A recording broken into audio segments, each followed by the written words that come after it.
Secret weapon for your garden. Our EGC is born from straw, willow and green cover, whilst our science-backed formula locks in carbon and feeds the soul of your soil.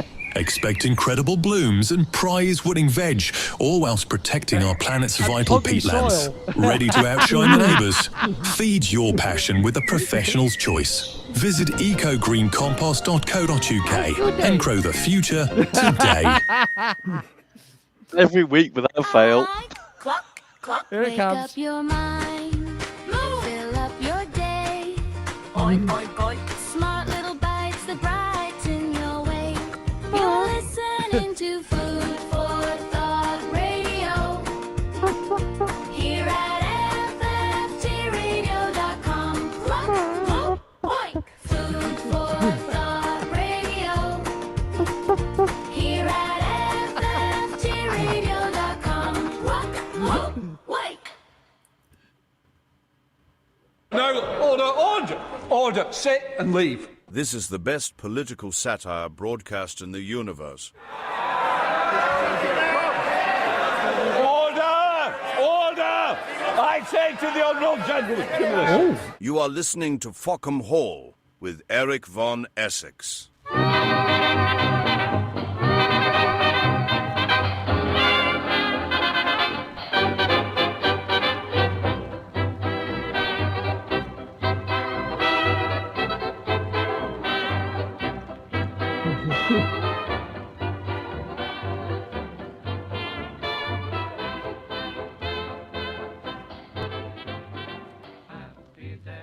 Good evening, or good afternoon if you're in America, and welcome to another exciting show. And today we have Donald Jeffries, who's very famous for America Unplugged. And I was going to say good evening, Donald, but where you are, it's good afternoon. So good afternoon, Donald.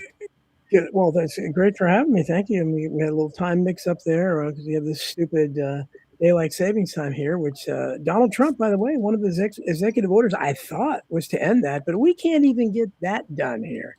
We really? No, if you had a referendum, 99% of the people would say, this is stupid. Stop changing the clocks. Same here. Yeah. Yeah, but somehow they still do it. Of course, we should be on summertime all year round. Yes. Yeah. Should be daylight saving time all year round. Who doesn't want well, they use the excuse that that way the little kids would go out in the bus stop in the dark, or so they could start school later. So there's lots of things. The same here. They did exactly the same here. But the rest of the team are in the studio. So we've got Patrick from Wisconsin. Hello. And we've got his Royal Hanorach from where are you from? From somewhere in England. Or Shropshire we'll go with. We'll go with Shropshire. So it's two Englishmen with two Americans. And I was explaining to Donald before we came on air, there's a big difference between British and English because we, Anorak and myself, are English, not necessarily British. Big difference. We can go into that. But first of all, looking at Donald Trump's diet. Now, you see him noshing into a hamburger. They say you are what you eat.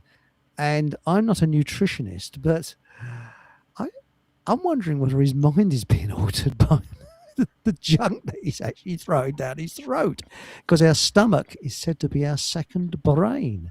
So is Donald Trump really going a bit doolally, Donald? What's going on? I for a long time I've never believed that this is his diet. I mean, I don't, because he's 80 years old now, and he looks to be, he's overweight, but he looks to be in great shape. He's got a bounce in his step. He's very energetic. Much more than a lot of people his age. He seems to be. I mean, he's doing things that are mad. But he seems to be, he sounds lucid. He certainly doesn't sound like he's got dementia or anything like. But I don't believe the mantra is, the claim is that he drinks 12 Diet Cokes a day. I think he would have been dead 30 years ago if he was drinking 12 Diet Cokes every day. That alone, I think, would have killed him. Not to mention the fast food diet and just who knows if he even eats vegetables. So I think that's probably a myth to make it, because a lot of his fans probably like that. Yeah, right on. I like McDonald's too. And to make it seem like, I don't know, this is part of his persona, that's what somebody like him would do. I mean, I don't know for sure. Maybe but he would have to be, I think, a freak of nature to be able to be in that good a shape eating that kind of diet. You're spot on. You're absolutely spot on. Did you see that person that put a McDonald's, or sorry, a fast food, because I don't want their lawyers out. Oh, were you talking about Morgan Spurlock that did the supersize? Well, no, that one where they put it into a box and 10 years later is exactly the same. Oh, yeah, right, exactly. Because all the preservatives and everything. Right, they've had Happy Meals that have stayed for 20, 30 years, but we had a guy named Morgan Spurlock. Patrick's probably heard of him, who did a film called Supersize Me. I've seen that, yeah. Yeah, which is a great film. And if you saw that, after 30 days, his doctor was saying, you've got liver damage. He had nothing but McDonald's, perfectly healthy. That was after 30 days. Now, of course, he was eating it for every meal, but he was eating all the stuff. He was eating the salads and fruit and everything. And and then this guy, very mysteriously, Morgan Spurlock, died at a pretty young age. I don't even know if he was 50, about 5 years ago or so. Did he? Yeah. I don't know if it was, doctors baffled, died suddenly thing because he was, fully vaxxed. I don't know, but it was very strange. But that just made me think of that. That's really, really odd. I remember something. Yeah, sorry, mate. Come in. I remember something years ago, back when I used to watch TV, not in recent times, where they had a woman on a BBC program, which was actually telling the truth at the time, where she was a fit athlete, and for 1 month she just ate McDonald's, and within that month her health had gone from peak performance to almost on death's door just from eating that crap. Yeah, it's not good for anybody, is it? Well, you're right. It is nothing but crap. I mean, the only time I go into a McDonald's is to use their lavvy. If I'm caught short, I go into their toilets. And they probably cook that and all. Well, quite honestly, the smell, I don't know whether you've noticed this, it's the same in the States, but the smell keeps on you. You can smell that sort of grease. Well, actually, your smell when you leave there. In the UK, your McDonald's, I mean, RFK Jr., that was one of the things he publicized, that as bad as your McDonald's may be, ours are worse, because he put down the ingredients for, I think, French fries or something in the UK. And it just had the ingredients you should have, salt and oil, or peanut oil or whatever. In the United States, it had like 30-some ingredients. And so whatever you guys are eating over there is actually not as bad as the U.S. has the worst, because we put all this extra stuff in. Yeah, oh yeah. RFK Jr. talked about that. But what about that smell though? That kind of, it lingers on your clothing. It's a bit like, cigarette smoke used to linger on your clothing. When about 10 minutes after you left going to their loo, you think, I can still smell McDonald's on me. But Pink Planet has said if it's McDonald's once every so often, he's fine. Yeah. Really? I think fast food, everyone. But I mean, I would, because fast food is, I ate a lot of it when I was young. But even when I was young, McDonald's was always my least favorite fast food place. I liked Hardee's and Burger King and a bunch of them better than that. To me, they just tasted better. So I don't know. But I've never had the taste of the public. So I never eat at McDonald's. When our kids were little, we would get them Happy Meals sometimes because they like the Happy Meals. But well, we used to have Wendy's over here, but they've left. Well, didn't they? Didn't KFC have to change? Haven't they recently changed the name from Kentucky Fried Chicken to KFC because they can't mention the word chicken because there is no chicken in it? Oh, I didn't know that's a strange description. Well, Popeyes is still saying Popeyes chicken. Love that chicken from Popeyes. And again, that stuff is great once in a while. I mean, it's I'm sure it's not healthy, but it's undeniably tasty. But yeah, you wouldn't want to live off it regularly. Mark Anthony said you would have to be literally starving or just stupid to eat McDonald's. It's garbage. They used to fry their French fries in beef tallow until I think it was like 91. And then they switched over to pure soybean oil, which is terrible. It's just flavorless. At one time, when McDonald's first came out, I remembered as a little kid, and normal people didn't eat it for dinner back then. But once in a while, the kids like me would bug her, and they would, for lunch, they would let you get a hamburger and fry. I think it was 15 cents or something like that, because it was very light. The burgers have always been very small, but I think over time, they started incorporating this other stuff into it because the guy that founded McDonald's, Mr. McDonald's, there's a good movie about him that I don't know if you've seen it, Patrick, with who was in it? The guy that played Batman, what's his name? I'm trying to think. Was It's it called The Christian Bale? Founder. Was it Christian Bale? Was that who played it? No. Keaton. Oh, Michael Keaton. That was it. Yes, Michael Keaton. Yeah, and it's a good movie, but it shows he had a different idea, and then someone came in and took it over and made it more. But it wasn't necessarily a really unhealthy thing at first, but and it became, as you said, like the '90s. It just became It's real estate deals. In the end of the movie, it's just the whole thing is about real estate more than the food itself.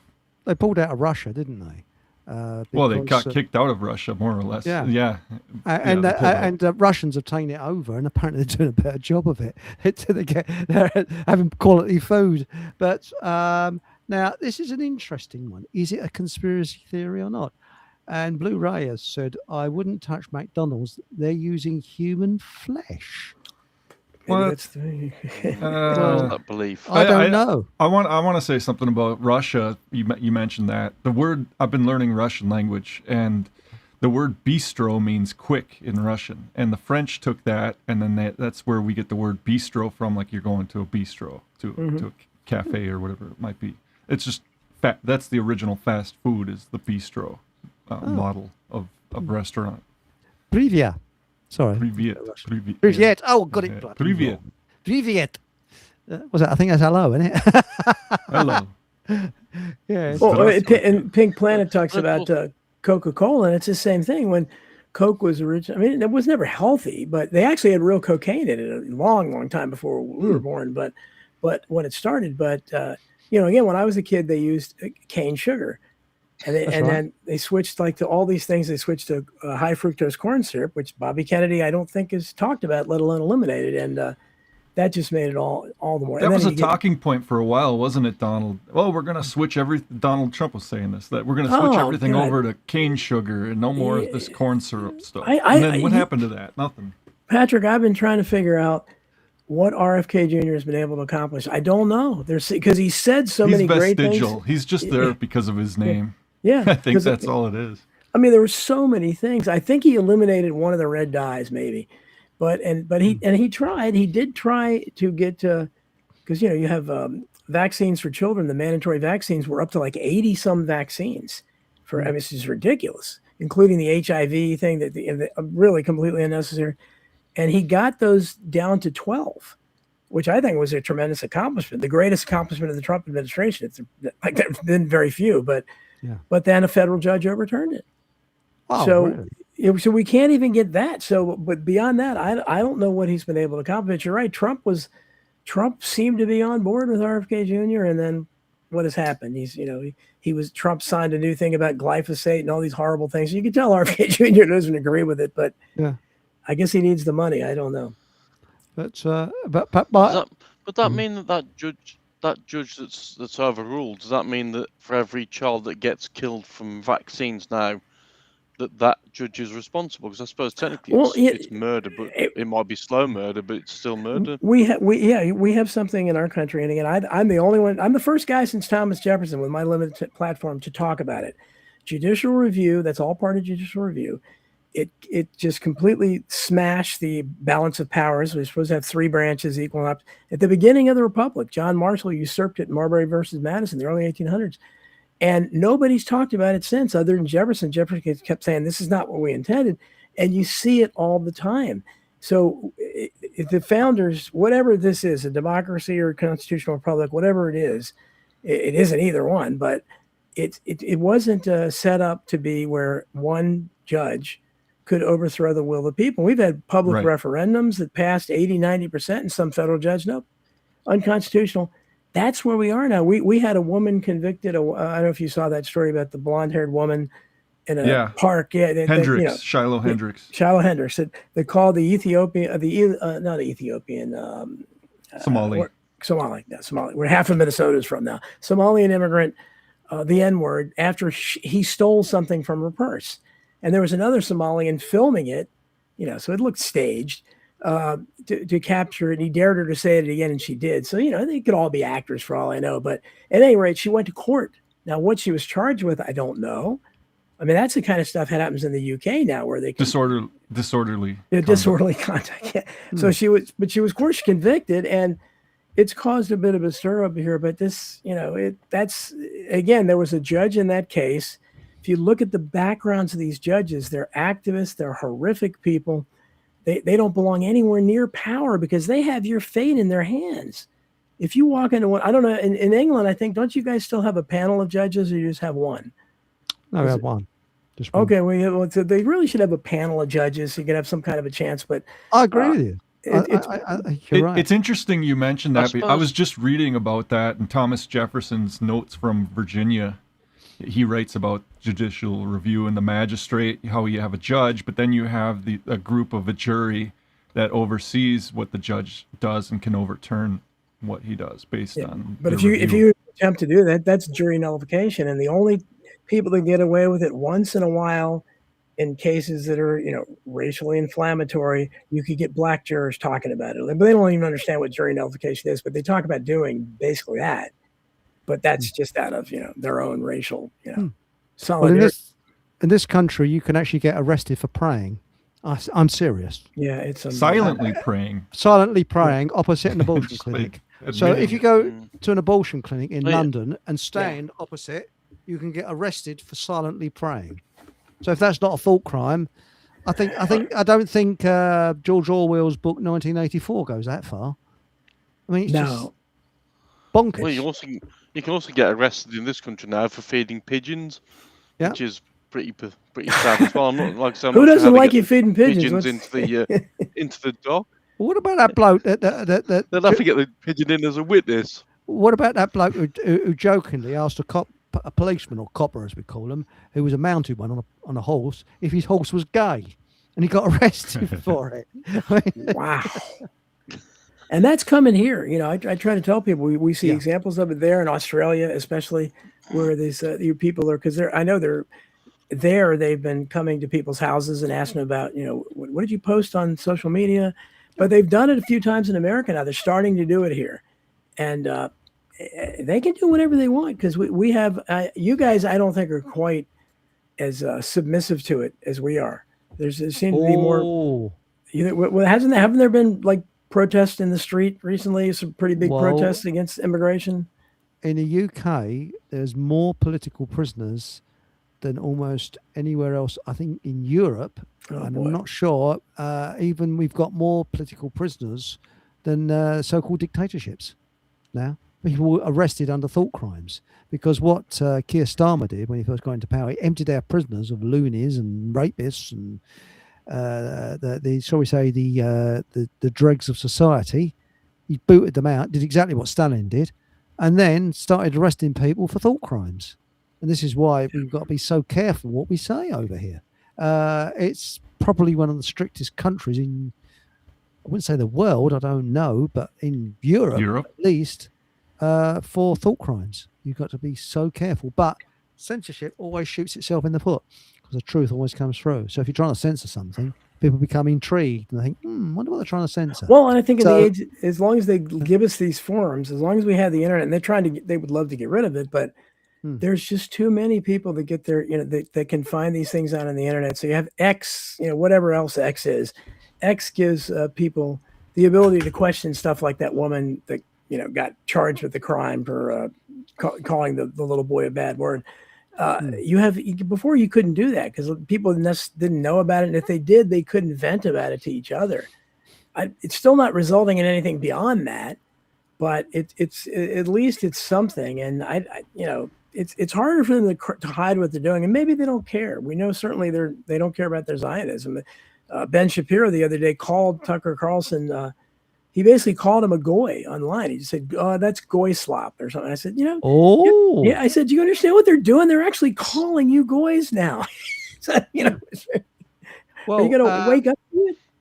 Jojo Gizmo. Now, I'm not sure who he's referring to. I think, if you can correct me in chat, it may be the lady who was silently praying. So please correct me if I'm wrong. It says she's been given 90 days jail 200 hours community service and £1,000, which is about $1,500, fine. Now, is that the woman that was silently praying? I don't know, so I don't want to say it is or it isn't. And by the way, Pink Planet, I haven't forgotten your emails. I will reply soon. Just been a bit up to my neck in it. And thank you, Pink Planet, for the buy me a coffee. It's much appreciated. Thank you very much. And now we got here. Oh yes, a guy over here. This is in Britain. Got 2 hours. No, I think it's 2 years for legal stickers. That's right. He put stickers out that said he is proud to be of Anglo-Saxon colour. Should we put that? I've said that politely, not exactly those words. And he got 2 years for that. Unbelievable. Yeah. And there are millions of people on telly. So people on telly can say, like the likes of, I don't know, somebody called Morgan, for example, can say what they want about us, for example. Yes. Especially during the COVID period where we were deemed as anti-vaxxers and all that sort of stuff. And that's okay. Obviously it's one rule for them and one rule for everybody else. But you see, the thing is that there is a theory. I mean, going back to Donald Trump, I don't know. I'm not in America, obviously. But I was speaking to somebody the other day, and if that person is listening in, please come in chat and correct me if I'm wrong, that Donald Trump is trying to destroy the City of London. Now, the City of London is not part of Great Britain. It is a separate country on its own, the City of London. People don't realise that. You don't need a passport to go there, but the City of London, they call it the Square Mile, is a different. They have their own police force and that type of thing. Yeah, isn't there like the triangle they call it? That's right. Of the City of London, then That's Washington D.C., and then Vatican City. I've always heard people. So they say alternative media. That's right. It is a bit like, I suppose you could say, Washington D.C. and Vatican City. It's a different country. Now, I don't know whether that's true or not. And if that person I was talking to, I won't mention any names because but if they're listening in, come in chat, mate, or even come into the studio and prove me wrong. But apparently he's, so this chap believes, trying to destroy the City of London, which may be a good thing. Have you heard of that? Lloyd's is Lloyd's of London? Isn't that the ship insurance That's company right. and registry? That's it. Yeah. Lloyd's Well, of that's a big deal right now with what's going on in the Persian Gulf. Hmm. And well, as it stands, America's owned by Britain, isn't it? It's because on the American flag, on the sheriff's department, military and stuff, the flag's got a yellow border, which means it's a corporation, not a country, which is the gold-fringed Admiralty. I remember this. Yeah, I remember hearing about that back in the late 90s. Do what he's doing with the City of London, then maybe he's trying to free America from Britain. Where did you hear that, Eric? Where did you hear that? That's a good question. I heard this from somebody I know and often see, who was in a truth group that I used to belong to. And I won't mention any names or anything like that because I haven't had permission. Very interesting chap who's friends with a person who's started a constitution group. Okay. So again, if that person's listening in, you're welcome into the studio or you're welcome in chat. I got the wrong teeth in tonight, but so there we are. So that's interesting. But I hope that person comes in because again, I haven't had permission to use the person's name. But really, what is the general view of Trump? That it seems to be that he's trying to push America into a war with Iran for a group of people that we're not the unmentionables that we're not allowed to mention. The non-Irish, that's true. Yes, that's it. The non-Irish. Yes. The non-Irish definitely pushed him into the war, but he. I call it the Trumpenstein Project. I've been doing that for years because I think that he's. I think he's an actor, but I don't know why he's taken this dark turn because, up until last year, he had consistently, was a consistent flip-flopper. You knew he was going to go back and forth, back and forth. He never did what he said. He did always listen to Israel, but not to the extent that he has now. And he would throw his supporters some red meat rhetoric, at least here or there. And he'd never do anything, but then he just stopped even doing that. And he just went down this dark path, starting with the Epstein files. It's all a hoax and getting all angry about that, it contradicted everything he'd said about it before. And then he clearly, Israel had, just stepped up their pressure on him. And they said, you got to do more than hold Bibi Netanyahu's chair out. And so he started this disastrous war. But this was after, again, where he suddenly went after Venezuela and kidnapped Maduro, which is, again, nobody voted for that. And now he's talking about Cuba, something 60 years plus old going in. He's gone from being the first, at least rhetorically wise, non-interventionist we've had maybe ever since the founding fathers, to just being the worst interventionist we've ever seen. He's talking about going all over the world, Greenland, capturing Greenland. I don't know. FDR was pretty bad because he started off as the peace president, like that song that plays for Eric's show every time. His Happy Days Are Here Again. That was his theme song, and he was anti-war. Really? Oh yeah, that was the theme for his election campaign. No, it was but that was, I think, in response to the Great Depression. But FDR, I've written a lot about it. He went, you go back to World War I. He was a typical chicken hawk. He served. Huey Long made fun of him. He served from his yacht. He used to talk about his yacht name, and he said, but he did all he could from whatever the decks of whatever his yacht was. But no, in World War I, he was very much pro-war. Wanted us to go. So he promised not to go into war, as Woodrow Wilson did. But if you look at these guys' histories, everybody then, of course, they didn't have access to the internet like we do. Everybody then would have known, okay, well, this guy's obviously lying. He's going to go to war. In Trump's case, he went way beyond them because, with the internet age, how many times just about Iran alone did he say, well, if you elect me, you're not going to have war with Iran. That would be stupid to elect, Kamala Harris because you're going to have war with Iran. It'd be a dumb thing to do. We don't need any more senseless wars. He said all the right stuff. And then just to do this, and then whatever supporters he has left, and he does have some, I still think it's, way less than he had, but they have been able to convert all that rhetoric he had, which is usually good, into this, Iran can't have a nuclear weapon, and, we have to take Cuba. Yeah, we have to do this, and all this kind of crazy stuff that he never ran on. But that's where we stand now with the Trumpenside project. Well, gas prices in this country, or petrol as we call it, have gone through the roof. They really have, and that's because of the Hormuz, the closing of the Gulf of Hormuz, because most of our oil comes from there. It's bonkers. It's absolutely bonkers. And I don't know, do you ever see a show called Not on Our Watch? It's an Irishman and a woman that do it. And he actually, chap there, went to Iran to film the funeral of one of the senior people who was killed by American bombing. Yeah. Khomeini, that's right.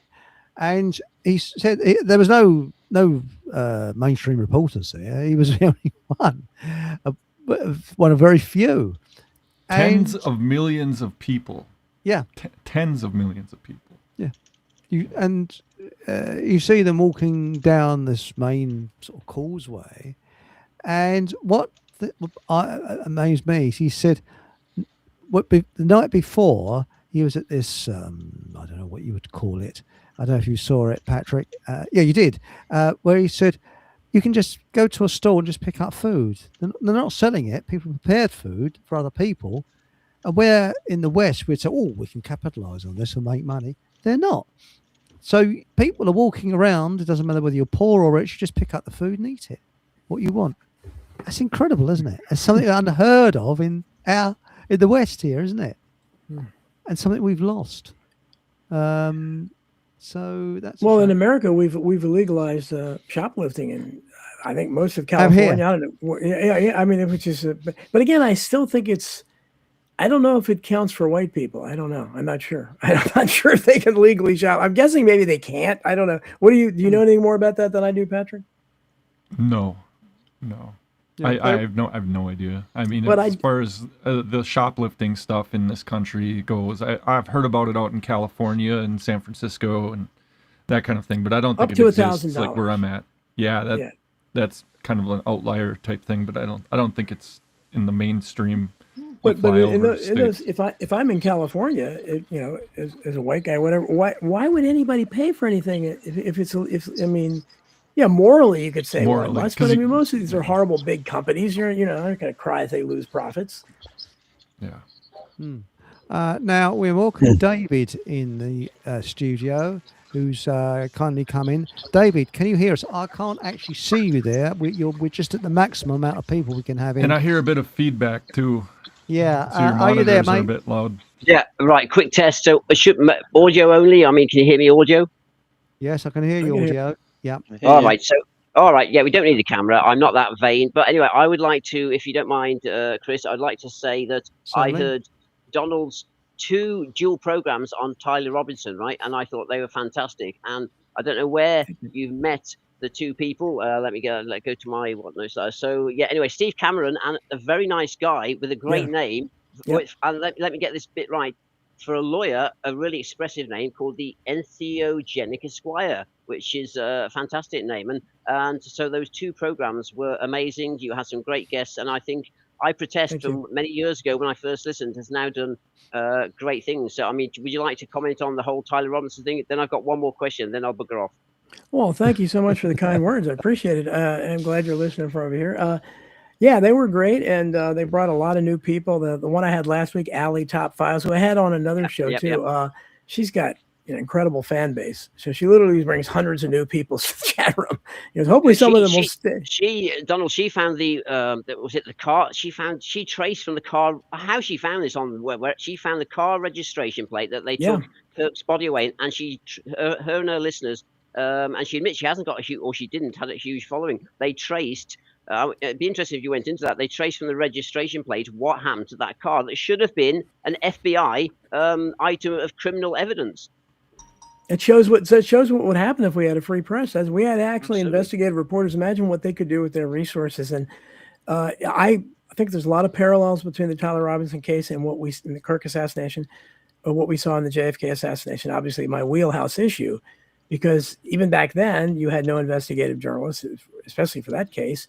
NBC News, 1 or 2 days after the assassination, I published it in Hidden History, put out a press release that said they had agreed to not publish any information that contradicted the FBI's report. So that was over 60 years ago. So this is not a new thing, but everything we learned about, Oswald couldn't have done it and how ridiculous the Warren Commission was, all that came from citizen journalists of that era, much as we see people like Allie Top Files and Steve Cameron and people like that today. So it's a lot of parallels because they're doing the work. As you said, apparently she was able to trace that registration. You mean somebody from the New York Times or Exactly. ABC News or couldn't have done it, but they won't touch it because they're, all they do is they pass on what the authorities say. And our television networks, especially, they're just there to pass on to the people the narratives, whatever narratives the state is selling, and just to assure you that they're always true. I think sorry, let me finish your question. I'll disappear. And I think Donald, TV is now is sort of defunct as a medium. But you mentioned this. But one, I'm really interested, given your JFK background. I was going to say, so given we had both Tyler Robinson and the Trump in Pennsylvania thing that were cleared up in a matter of days or weeks, all the stuff they did, suddenly gone, nothing happened here, compared to JFK, which it grabbed the media and the population of the whole bloody planet, let's face it, for so many years. So how do you think this? Obviously, that's a huge difference. Why do you think that is, and what does it say about assassinations or society today? Well, I think it was another era, and I think, most people don't realize basically network news broadcasting came of age after the JFK assassination. They stayed on until late at night. They used to sign off really early. Saturation news coverage had never been done before. So this is the first time. But unfortunately, just from the very beginning, they had clamps on these people, and they wouldn't ask the questions that real reporters should be asking. But you can go back; they didn't ask questions about Pearl Harbor. They didn't ask questions about anything else that in another era that they should have. Yeah, so, good point. Yeah. But what we see today, obviously, with the internet makes this. I mean, the problem is the people like me and many others that do more than I do. We can do a lot more than we could before because of the internet, even with they're putting more, restrictions on it because they're censoring the search engines. I know I'm writing my 11th book now, and I can tell you when I was writing my first one or second one, the first one was a novel, the research was a lot easier and I could use Google. Now I have all the Russian search engine, all these others people. Oh, Yandex. It's brilliant. Yeah, the Yandex and all, but all of them have some of Google's algorithms, and they know what you're trying to find. And they won't let you do it. And it's very, I have a couple of researchers that are really great. Peter Seacock does great work for me. And, but it's still hard to find a lot of this stuff. And Allie, I don't know if Allie, I think says that she's more of a researcher than an on-air personality. So she's good at this stuff too. A lot of people are better at that than I am. And, but yeah, you can see, you mentioned the Butler case. I mean, the Butler case is a little different because I think most of us believe that, some kind of shenanigans going on there. I don't think most of us look at it as a real attempt on Trump's life or that he was actually struck. I think most people think that. But whatever happened or didn't happen, the fact that Donald Trump doesn't want it investigated. He doesn't want it investigated. He never has. And then the White House Correspondents' Dinner, which I wrote a nice Substack on that. People can look. I went over it pretty well. And, there's no doubt in my mind that was completely fake. I mean, that was ridiculous. There's so many elements to it that were staged. It was a joke, but they're still trying to sell these. There was a hoodwink that went on with that Butler, Pennsylvania, because that's the moment they did the switcheroo with Biden and Kamala Harris was just after that. It's like it led to the credibility of being able to do that because such a dramatic event had taken place. Not to mention the blame of Iran being the culprit. That's like there's no official investigation. Iran did it. Essentially, it was what Trump made it out to be. Wow. Yeah, because there was no investigation. Yeah. I remember that very vividly because also the week before that, the case that was brought out by Katie Johnson on behalf of Epstein victims came out against Trump because there was testimony against Trump raping 12 and 13-year-old girls with Jeffrey Epstein. And that was released the week before that. Well, okay, I don't necessarily believe it, but I know that came out the week before Butler, Pennsylvania took place. So that's another thing, possibly. Because that these people are blackmailed. That's why the Jeffrey Epstein... That's the point. And that, Patrick, is the point that everyone misses, that I've said for years. It's not really about kids and kiddie fiddling. It's because it's you can literally these days, you can throw a baby onto someone's lap and take a photo and you've got them. And that's how this sort of stuff at high levels operates. Now, of course, AI, so you don't even need to do that. But it's not always... I mean, when you've got people... like Alan Dershowitz, and even, my God, a guy in a wheelchair. What's our famous physicist called from Stephen Hawking? So the idea some people like it was ridiculous. Some people like, my God, what's he doing with kids on this Jeffrey? Well, of course he's doing nothing. The guy's disabled. So, but what's he there for? Because it's a way of bringing people into a circle and blackmailing them. And this alternative scene that thinks everything's about kiddie fiddling left, right, and centre is more complex than that. And anyway, all right, sorry, I'll shut up.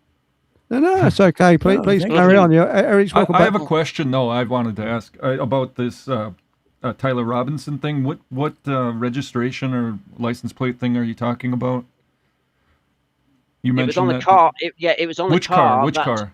Okay, so well, Donald can talk more on this, but essentially what happened, which was outrageous. So when Charlie Kirk was shot in real time, again, my opinion, but people are saying, it was a blood packet. No way, that was a real death, and it hit the central nervous system, which is why it collapsed. From my point of view. But what was outrageous, given there a protocol for these huge events, is there should have been proper EMTs from Utah on standby, and the dodgy security ended up picking him up, for one, you don't move someone when they're, you keep them on the stage and you do first aid there. Anyway, so they took him into this SUV or whatever it was, and whipped him off to hospital. The point was that they didn't allow any medics, what do you call them in America, EMTs. They didn't allow them in. But the point is that car should have been kept as a state or a criminal within the Utah. It's basically it's a criminal crime scene. The car was, and yet it didn't. And what Donald's friend found out, it was bloody sold at an auction back in It came from California. Very shortly afterwards. Yeah. Sorry, carry on, Donald. No, go ahead, Patrick. Oh, I just want to say one thing because I listened to Candace Owens, and Candace Owens is talking. She played a clip of Ben Shapiro, bragging about how his security team was in a phone call with Charlie Kirk's security team in the car with his body as they're driving 100 miles per hour with the door cracked open. And that's the great thing about the internet. Again, is people can. One thing I've always told people, they talk about whether it's the Jews, the Freemasons, the Illuminati, whatever they think. I don't think these people have superpowers. I don't think they're superior. And most of the time they're really stupid and sloppy. Now, a lot of that thing is on purpose because they want us to know. They like to tease us. But, you can see that people like Blake Neff and Andrew Colbert, these people that are running TPUSA, I mean, these are not clever people. And a couple of the other people I had the guy from Australia, Muppet Masher, who he's brilliant. He made that Blake Neff look like an idiot in Spaces. He made mincemeat of the guy, didn't he? Yeah, he absolutely did, and so did Ali Topfiles. Got on and also made him look pretty stupid too. So, you just imagine what real investigative journalists could do with the resources of these big media networks behind them. If only we had a free press. We just had one network. Same here. I mean, we've had an assassination in this country, and that was an MP called Anne Widdecombe. Now, it's a huge cover-up. They're saying someone that was with learning difficulties drove all the way down from Scotland to assassinate her. Well, someone with learning difficulties, it's not exactly an easy drive down from Scotland. So it seems to be a patsy, and it's very sloppy what's going on. So that's a similar sort of situation, I think, to Charlie Kirk. It's all because Anne Widdecombe is getting close to the truth. Can I just jump in there a sec? Certainly. Can I just jump in there a sec? Certainly, mate. Obviously, I mentioned this on the last show. That obviously, I'll do a bit of numerology and gematria. And the news article showed that they drove 263 miles, which the number 263 links to Skull and Bones. But there was something else that came out of that, which that AW had been killed with a hammer, and that it took place on the 8th of July, 8th of July. On the 8th of July 2022, the exact date was the date that Thor, the last Thor, was released. And what's he famous for? Carrying a hammer. I think they're linked. I think there's some link there. That does sound interesting. I honestly don't think she was bumped off by political means. I think she was removed because she was part of their club, like they all are. You've got a good point there. Now, Donald, before we go any further, when do you broadcast on? Was it America Unplugged? So we've got to do a few more plugs here. So where's America Unplugged? So for America Unplugged is that is Saturday at 12 noon. I do that with two other guys, Billy Ray Valentine and Tony Arterburn. So 12 noon, that would be 1, 2, 3, 4, 5. That would be 5 o'clock UK time. But my own show, I Protest, which is, we tend to get a little more radical on that. That is every Friday at 5 p.m. Eastern time. 5 p.m. So that'd be like 10 p.m. your time, I guess. 10 p.m. our time, yeah. That's the one we had these shows on Tyler Robinson, and we've had a thing. We have everybody. We have flat earthers. I've had the Tartarian stuff. I'm interested in anything. I have an open mind, and I like to have. I don't necessarily have to believe anything. But so I tell people all the time, I know we're being lied to. I know they're not telling us the truth. Now we can try to figure out the truth. Can I say, but Donald, you're. I mentioned Dan Rather earlier, and you were doing a far better version than him, and because obviously you're interested in the flying saucer and the UFO shoot, but you're very balanced when you bring people on from these different sort of polarities of thought. Well, thank you, and brother. you're very I appreciate balanced. that. Yeah, well, but it's true, and there are a few people around like you, even these new generation of 20, 30 something podcasters that people know I whine on about. But they seem very fixed in their opinions, and they know what's going on. They know this, and Sorry, carry on. Well, they're committed, even in the alt media. I kind of am different than most of them because, first of all, I'm a populist. There are not many real populists in there, really, believe me. And so I like the little guy consistently. So it doesn't matter who the little guy necessarily is. I can tell who the victim is and who the person who is victimizing him is. A lot of people can't do that, especially with the left-right split, and which is changing a little bit because now I think it's becoming more of a Zionist, anti-Zionist split, which is great. Yes, so I agree. And so my political bedfellows are people that I don't like very much at all. I mean, the Squad and most of the Democrats in Congress, because I think they're pretty much insane, and I know most of them hate white people. But I'll make an alliance with them. They're right about Israel, and they're right about our foreign policy, at least right now. So I'll make an alliance with them, and they tried to save. Recently our Congress, to its utter disgrace, one of the most embarrassing instances in American history, voted overwhelmingly, the Republicans did, to intertwine our military with Israel. So now we're apparently one military, which is just disgraceful. Oh, so it's similar to here in Britain. I keep saying UK, but UK doesn't exist, basically. It's a sloppy word. Now, how do people get hold of your books, Donald? Well, they can, I have 10 of them out there. They can go, they can find me on Amazon. They can find me, most of them. My COVID book is harder to find, Masking the Truth, but I have an Amazon books page and they can find all my books there, but they can search author Donald Jeffries and my books will come up. But Amazon has all the books listed there. And your JFK one, which seems to promote a lot of interest. So, can you give the title? So it's JFK. Well, I've only I co-wrote it actually with William Law, one book proper on the JFK assassination by itself, and that's Pipe the Bimbo in Red, which is Dean Andrews, Jim Garrison, and the conspiracy to kill JFK.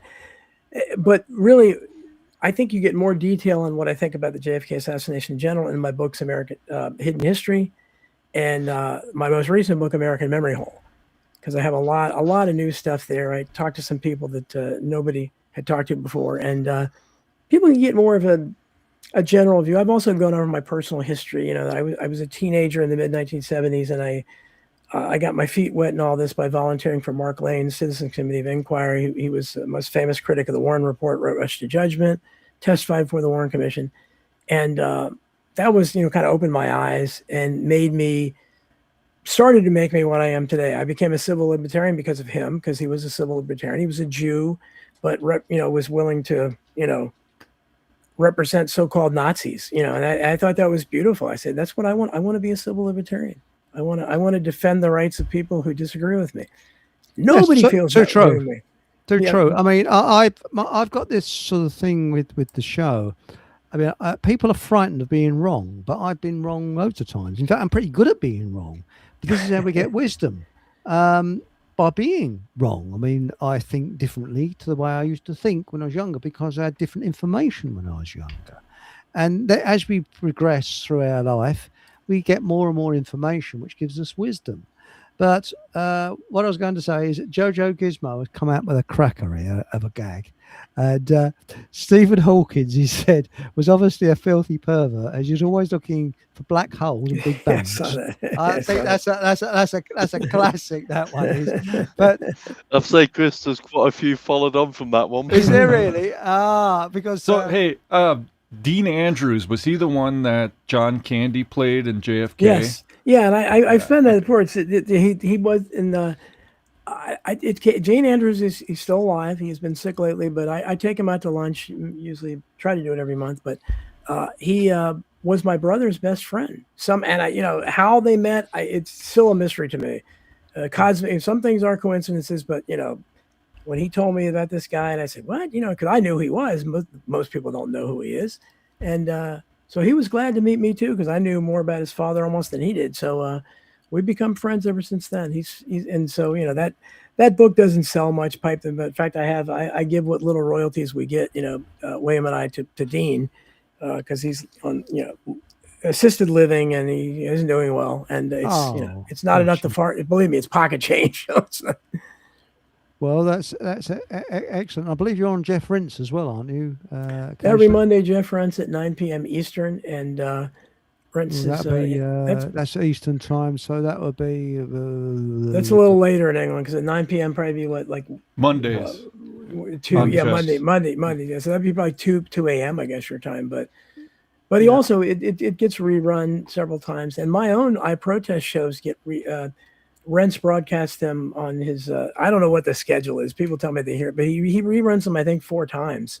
So every one of my shows, those Tyler Robinson shows or whatever, you can listen to them there. Or I think it would just be audio there. But most of YouTube is loosened up a little bit now, so I don't have I don't have to be quite scared. Yeah, because it used to be I couldn't mention COVID or my channel would be suspended. But lately I was taken down about 20 times. I had about 20 of my videos taken down, and I was banned about 5 times. But Six Blade, who's actually Survival Steve, he's part of our team actually. Conspiracies continue to occur because we are too dumb to free ourselves from the illusion of government authority. Yes, because Steve and I do not believe in government. And it when you look into it, it sounds, there'd be anarchy if there's no government. But when you start to peel away, you realize, no, there probably wouldn't, because in situations where there hasn't been government, life has carried on a lot freer and a lot better. I just wonder what your view of that would be, Donald. Well, I don't have any argument against the anarchists anymore. I've always had people that follow me that were anarchists.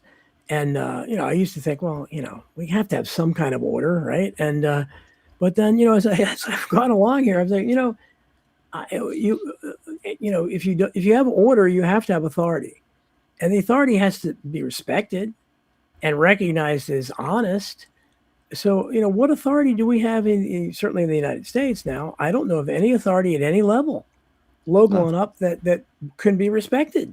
So, I mean, I'm with you. I don't, but they have power. Well, you got Trump standing there saluting the military, yet he got out of Vietnam because he had bad heels. Saluting the caskets even. That's right. And he got out of it because he played squash. Isn't that amazing? Mm-hmm. What an amazing thing. And look at all these leaders.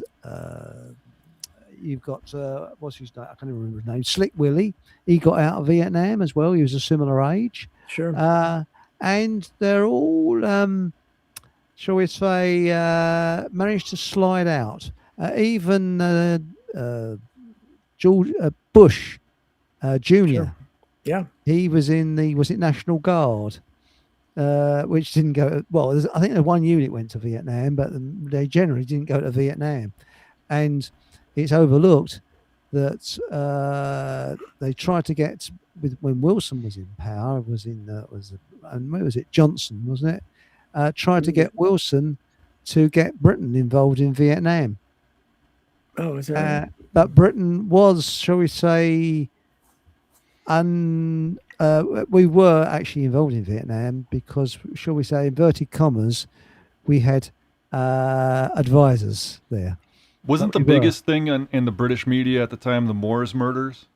That's right. Yes, yes, it was. Murdering little children. That was a misdirection, and they've never really found out where some of those children. Echo, I think he's the guy that was commenting, Dave. wasn't he? Dave was just on with us. Yeah, he was asking about the lawyer that was on. I think he's talking about Greg Lake. Is Dave still with us? Yeah, I think Dave's still with us. You still there, mate? Still there, Dave? I don't think he is. Okay, no, but he was talking about Greg Lake, I think, the lawyer. Yeah, I definitely want to have him back on because the guys were happy to be on. So we'll see. I don't know if I want to do every show. This coming Friday, I'm going to have somebody on that is going to talk about what's going on in Ireland. She lives in Ireland. She's Irish. She's on Substack. And Ireland again. My blood comes from England and Ireland. It's basically split. But hang on, would that be Gemma O'Doherty? Yes, Gemma O'Doherty. Yeah. Oh, yeah, brilliant. Oh, Monica, who's going to be on, is friends with her, goes on her. Yeah, she's. I mean, broadcast. people told me how great she is, and I like the idea because I used to have a guy that was in the chat all the time, and all he wanted to talk about was what's going on in Ireland, and nobody else wanted really to hear about it. But so I don't know if he's somehow, I forget his name. If he's out there listening, please, he had a screen name. I hope he's watching that. But yeah, she's because Gemma. Yeah, I follow her. Well, Yes. yeah, she seems great, and she thinks. It looks to me from here that Ireland was the first country, the first white country, basically white country, because we know that's where all the migration is going. They're not going to China, not going to Japan, not going to Saudi Arabia, not going to India. It's all the white countries, which obviously is pretty strange coincidence. But they were the first ones that from the beginning, raised hell. They were instantly, they didn't stand it for now. I don't know what's going on there now. I mean, they'll probably lose like everywhere else, but at least they put up a fight from the very beginning. And it's ridiculous. You guys over there or Ireland, whatever, you should have, mayors from Pakistan and things like, I mean, that's just ridiculous. That it's not, it's nice to have a real diversity, but the problem is when it's forced. It is forced. Yeah, and I think that first and second generation immigrants are noticing that now. Mm-hmm. And what we were saying before coming on the show about English being one of the most discriminated people there are, you was quite surprised at that because people say, "Are you British?" No, I'm not British. I'm English. And we were enslaved by the Normans. And when you get forms in this country, it says, "Are you Welsh, Irish, Scottish, or British?" It doesn't say English. So it's as if we don't exist. There was a book that Noel Ignatieff, the Harvard professor, wrote. I think it was called "How the Irish Became White," and it goes into the history of that, which is in the colonies. You had a protest. I forget the name of the protest that took place in Virginia, but what was happening was the Irish and the blacks, the African slaves, so the indentured, it's basically Irish slaves. That's right. Got together with the African slaves, and they rebelled against their masters, and they broke them up by trying to put in privilege for the white, the Irish, and versus the black, so that then it drove a division between the two groups, so they wouldn't do that again. Well, there are first and second generation West Indian people now who have clocked what's going on, and you say to them, "Are you British?" And they used to say, "Oh yes, I'm British." They say, "No, I'm English," because the English, believe it or not, okay, Abraham Lincoln is said to have stopped slavery. I think slavery's never been stopped; it's just been redefined. But it was Wilberforce who stopped. Oh, there's 40 million slaves in the world today. They tell you 10 million in India, and nobody cares. Yeah, but we're tax slaves. We're financial tax slaves. But the fact is, that's right. But the thing is that it is the English that stopped slavery. We had Royal Navy ships going in stopping slavery because we knew, because we were bloody well enslaved by the Normans, the bastards. So, and I'm not being racist there because. But we are still enslaved anyway. We're all. Yeah. So I wonder if I'm going to get arrested. Who works is a slave. And well, you're right. And without the monetary system, we're all without money. You can't do anything. I think we technically we are all slaves. I know I've said this many times. Well, the vast majority of us are wage slaves. Definitely, we're working for the man. But I'm talking about. They tell you 40 million people in the world today are literal slaves. They're actually enslaved, and 10 million are in India. And I haven't heard of a boycott. Hey, let's boycott India. They've got 10 million slaves. No one cares because there are no white people involved. It's brown people enslaving brown, black enslaving black, whatever. Nobody cares about that. You got to have whites in there as the bad guy. Otherwise, so it's not slavery they oppose. They're not really opposed to slavery. They're okay with a human being enslaving another human being as long as whitey isn't involved. And that's what I object to. Yes. Well, it's divide and rule. Of course, a lot of the big chains, and the likes of, we've got a clothing company over here called Primark. I don't know if I'm allowed to say that name. And they obviously employ they get garments in from, like you say, India and China, and for pennies, and the people who make them are glorified slaves, basically, were earning. So people out in this country buy their Allegedly. cheap crap that lasts about 10 seconds.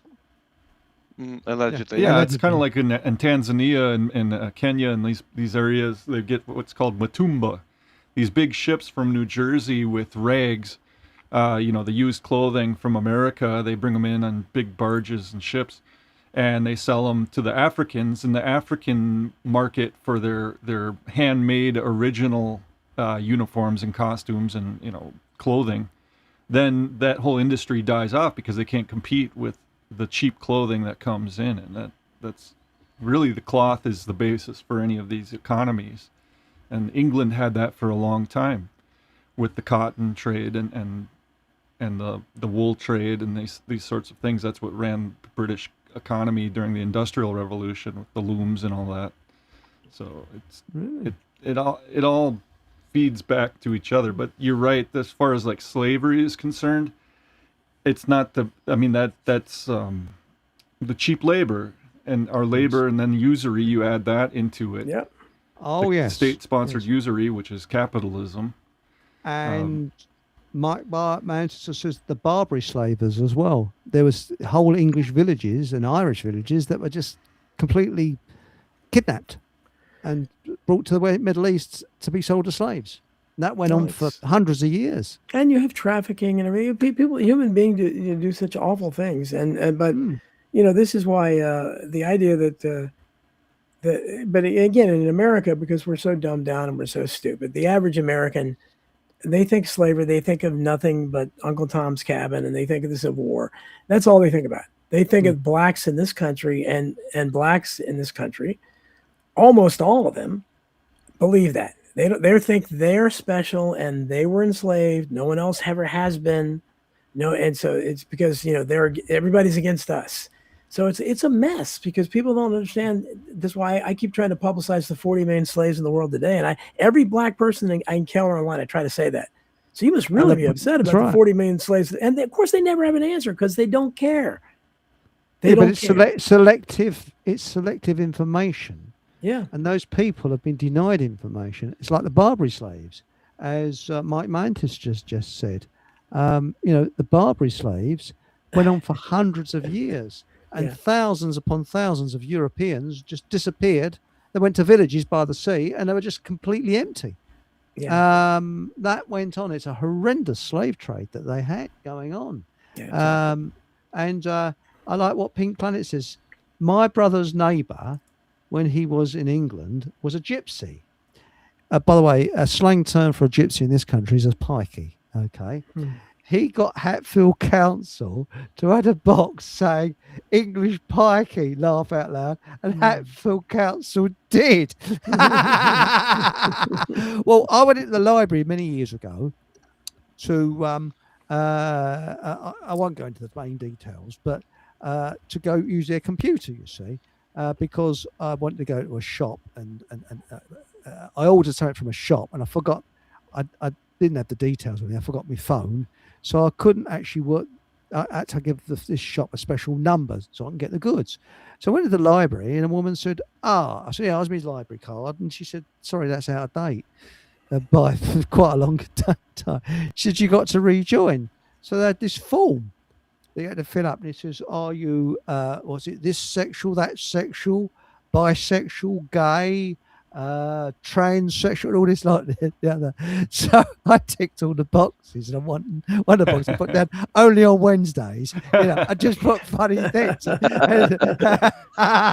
Oh, are you this? Are you that? And it says, are you Irish? Didn't say, oh, are you Welsh, Irish, British? So I put a little box, what English, tick that, and gave it to the woman, and she was just starched, and she went, and she had a face like a bulldog that just swallowed a wasp, sort of. Guys, I love this show, and please invite me back sooner. Please do. I'm sorry, Exo. He's asked. He said the Illuminati grapevine that my next guest. I'm not going to another podcast. I actually am going out to eat, and the people just texted me and said they're there early. I fully understand. But thank you for coming on. I tell you, it's not McDonald's. Yeah, no, it's definitely not McDonald's. I can guarantee you that. Although I may get a hamburger because I love hamburgers.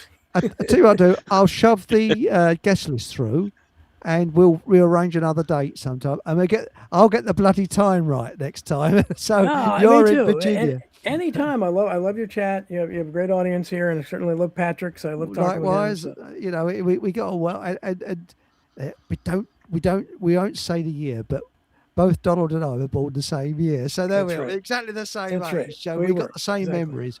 And we were saying very quickly before we came on here how America's changed, because America was the place to be when we were growing up. Well, you were already there, but we had loads of American Air Force bases in Great Britain, and American shows on television. It was exciting. It really was. And I think the late 60s, early 70s was an exciting time to be alive. It was. We were lucky. We were very lucky. Yeah, that's it. Anyway, thanks Donald. I appreciate you guys. Anytime, like I said, I love this show. So just much appreciated. And remember, you're next on, was it your, when's your next show? You're on? I Protest is every Friday at 5 p.m. Eastern. So whatever that's, it's not a good time in England. 2 p.m., 2 a.m., I think. If I figured it out right. Somehow we watch it on catch up though, can't we? Oh yeah, well, and my YouTube channel, it's got a lot of numbers in it. But if you look for Donald Jeffries on YouTube or Author Jeffries, you'll find it. And all my stuff is archived there mostly, and you'll be able to watch those Tyler Robinson interviews, and it'll be archived as whatever. And you'll have a very tired Gemma, because I think she'd have to be up at 2 o'clock in the morning. I'm amazed she wants to be on the show. Yeah, so it'll be. She's used to that. Yeah. And then tomorrow you'll be on with Rents, I take it. Yes, tomorrow we'll Rents, and we'll be talking about.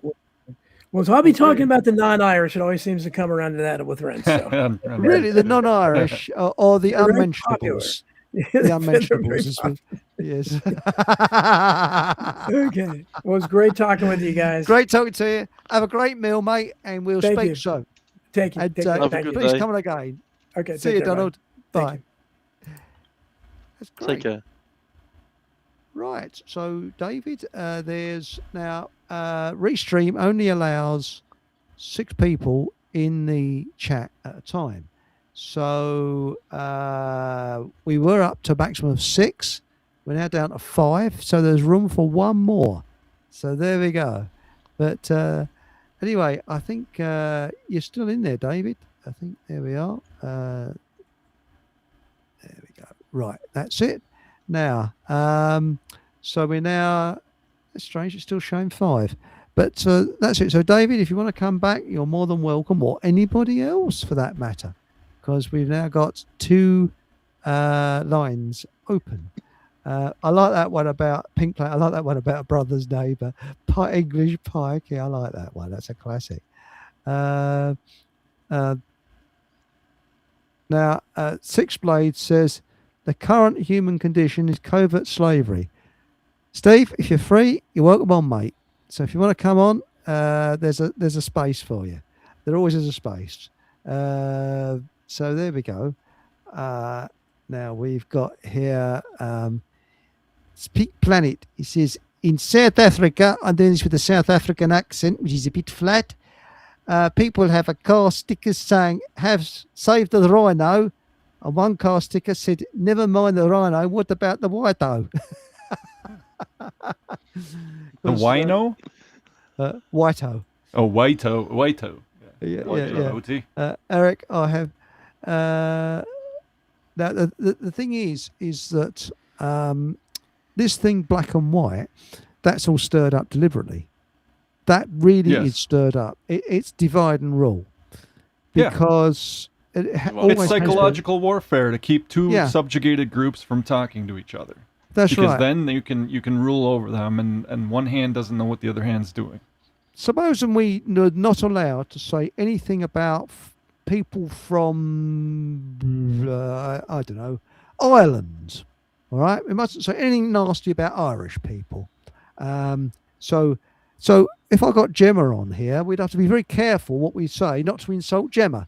which is bullshit. Yeah, no Irish jokes. No Irish Paddy, jokes. No Paddy Well, Wagon talk. I've heard the best Irish jokes from Irish people. Yeah. I've heard the best Jewish Right. jokes from Jewish people. I've had the best, I've actually heard black jokes from black people. I mean, when you're mates, you say any bleeding thing you want because we know that we're not being insulting to each other. We're good mates. Doesn't matter. And, this is the thing. I've often said about the time when I worked with, it was like the United Nations. There's so many different nations there, and we used to have a bloody good laugh. We had a German working with us who, at the time, there's a comedy show which you didn't get in America called Hello Hello, and we were goose-stepping around the office and giving each other German salutes just for a laugh. It wasn't serious. It was just laughter. That's all it's it's all about. So anyway, yes, we got 2 feeds open. To be happy, so if they anybody don't like that. No. Well, a Canadian bloke came in and stopped all that. They want people Yes. controlled. They want people to be given labels and all the rest of it. It's obviously, I think we're all getting past that now, and I don't think many people are. I think what they want is they want you to feel guilty about something. You want somebody to be in a state of guilt because then you can always shame them. Yeah. And if you're easily ashamed, you can be controlled.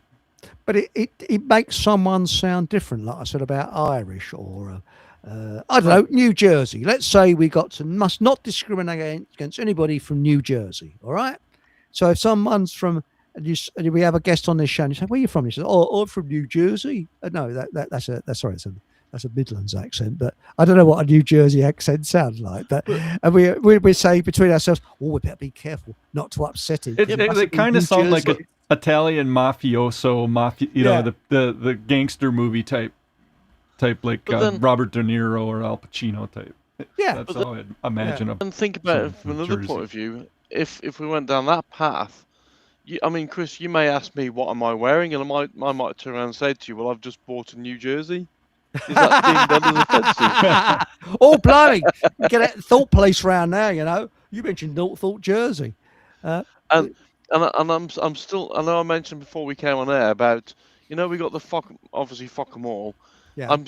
I think we need to include fox hats as part of the dress code.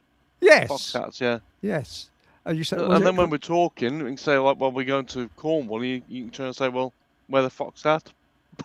Or for fox's sake. Sorry. Yeah. It's just, was it? Matilda says, "My mum is always telling Irish jokes. She's Irish." That's right. If you can't, excuse my language, if you can't take the piss out of yourself, there's something wrong with you. I really do believe that. We've got to take piss out of each people. Humans are funny. Why not take the lie? As long as you're not hurtful, that's the thing. You see, they don't know how. Yeah, there is a point where it's mean spirited. Yeah. But if you're not doing it in a mean spirited way, then it's, of course, it's a matter of just razzing people.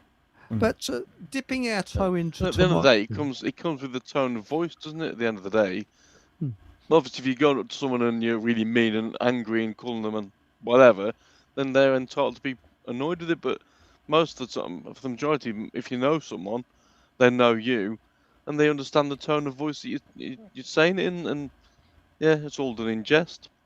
Well, Mark Anthony sums it up. It says you're not allowed to have banter in the workplace anymore. Too many snowflakes around.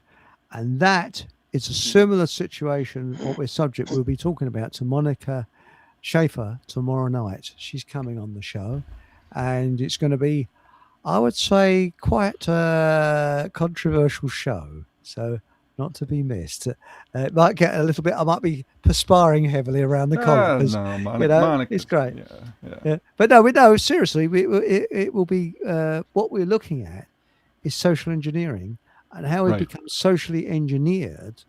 And Germany is Germany is one of the most socially engineered places on the planet right now. It is. Yes.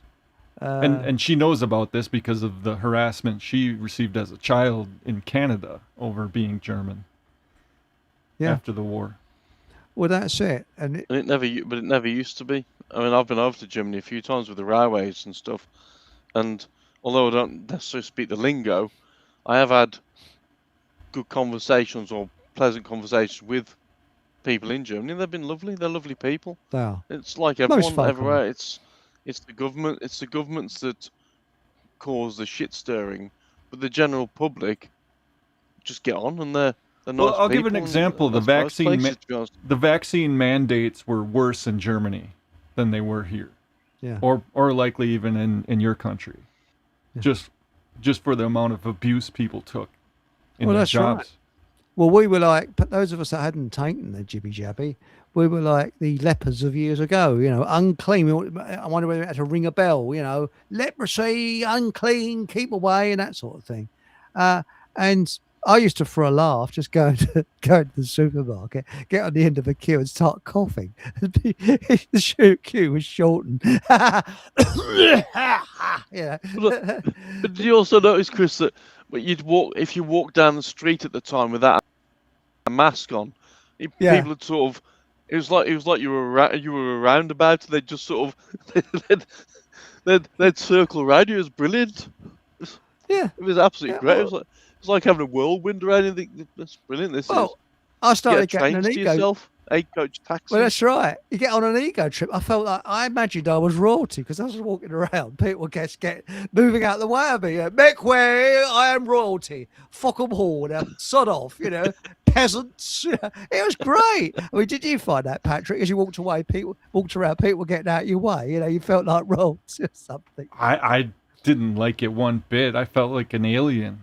Yeah. Amongst aliens. It just it didn't sit right with me. I didn't like any of it, especially where you couldn't enter a business that you'd been going to all your life, and then suddenly there's this wall between you and them. And it's just That's right. Wow. And it said, was it no mask, no entry on a lot of business? Yeah, it used to be no shirt, no shoes, no service. Then it became no mask, no service. It's like, well, okay. Yeah. What's next? What's next on the social engineering agenda? Precisely. Now, Baby with a Laser says, I've started having the urge to make love to a bowl of mashed chickpeas, olive oil, tahini, garlic, and lemon juice. I think I might be a homosexual. Well, I won't be eating at your place. Mark, what are you going to do with that pita bread? Don't stay away from. Yes, that's right. It tastes a bit funny, this pita bread. The Irish have a great sense of humour. They do. And the reason why they've got a great sense of humour is because they've suffered. Because humour comes from adversity. I mean, until recently, the EU has put a lot of money into Ireland, but before, it was a very poor country, very, very poor. Humor comes from vulnerability. Yeah, doesn't it? I mean, there's always somebody who's vulnerable, and it's sometimes it's at other people's misfortune too. The funniest thing. Yeah. That they can't help. Well, who was that bloke? Oh, I don't go much off as a comedian. He was it Robin Hood Men in Tights? I can't think of the name of the bloody. Can't think of his name. Someone in chat. What did he play? He was a writer. He's still around. He's about 100 now. Oh, Brooks. Mel Brooks. Mel Brooks. That's the one. Yeah, he's the one that wrote it. He directed that. Yeah. Actually, I didn't realise that he wrote. Was it Get Smart? I didn't realise that. But yeah, and some of his comedy is take it or leave it. Sometimes he's extremely funny, and sometimes he isn't. He's boring. But he said comedy is bad taste, and he said I made a living out of bad taste. He's spot on. Comedy is bad taste, but people should have the balls to take it. And Britain has especially black humour. Elton John does. Now. Pink Planet says a lot of foreign people like the Mind Your Language comedy. Yeah, we had a comedy called Mind Your Language, and why isn't that showing up on the screen? Come on, Pink Planet. It is now. That's it. Mind Your Language comedy. A lot of foreign people know English. People are not racist. And do you know where the word racist comes from? Anybody? Tell me. It comes from Trotsky. He made it up in 1932, 33 to stop people from Soviet satellite states speaking about the amount of Russians being absolutely thrown into what was their countries. And of course, what they were doing, they were destroying people's culture by making it Russian. But as Paul English says, it's a bit like English and British. It's like saying the Russians and the Soviets. The Russians weren't necessarily Soviets. They were labelled Soviets, like the English are labelled British. We're not. So it's a very similar thing. I think he's got that quite right there. But no, it's Trotsky. I'm not sure if it's 32, 33 around about the time. And he invented the word racist. That's where it comes from. So well, it's kind of like William Marr inventing the word anti-Semitism back in 1871 or whenever it was, somewhere around there. Yeah, it didn't exist before that. And did you know that Benjamin Nitty Knickers isn't a Semite? He comes from Poland. He's Ashkenazi. That's right. So you can't say that you're anti-Semolina by saying anything nasty about him because he's not a Semite. I think it's a particular not necessarily race, but it's a language group more than anything. Yes, it includes Arabs as well, I believe, the Semitic. Yeah, and there'd be people that argue about that till the sun goes down because it's a biblical term, Sem, the three sons of Noah, Ham, Japheth, and Sem. Yes. But it's almost impossible to distinguish that category today because it's such a, can you go back to the time of Noah when the flood occurred and everyone was killed, and then it's like the originators of the current, civilization, humanity, whatever you want to call it. That's right. Mike Mantis says, my mother-in-law is from Derry. She's great with Semtex. Well, Semtex is an explosive. Oh. Because the IRA and all that sort of thing, that they used Semtex a lot. That. Yeah, us Americans kind of got lost on that. Sorry about that. So it's okay. Wasn't there a joke involving that where some bloke pulls into a garage in Ireland and says, can you fix my car? And the bloke says, this isn't a petrol garage, it's an IRA garage. You said, well, blow up my tyres.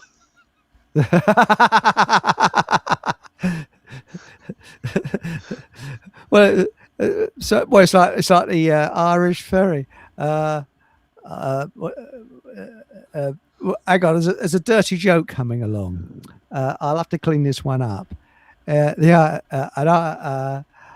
IRA bloke comes over to England. This is during the height of the IRA time, and he spends a night with a prostitute. And when they strip off, he starts blowing a certain part of her anatomy, and she says, what on earth are you doing? He says, well, my orders was to come over here and blow up every English CUNT you can find. Sorry.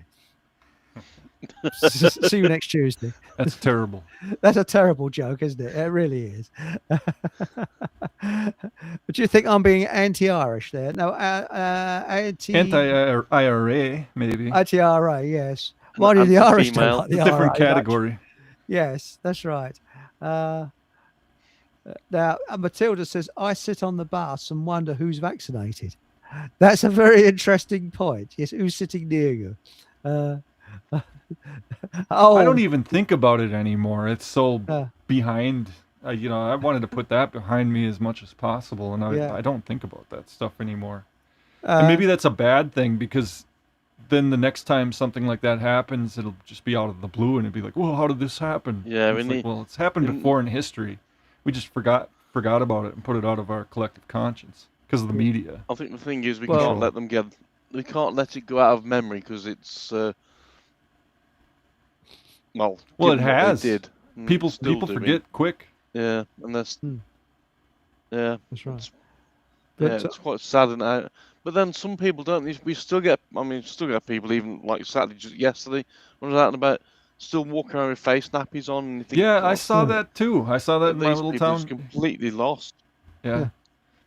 Go to a merchant, go to a store, and the teller has a mask on. It's like, what in the world is wrong with you? Oh, well, we got shelf stackers in Tesco's. They've got still wearing face nappies.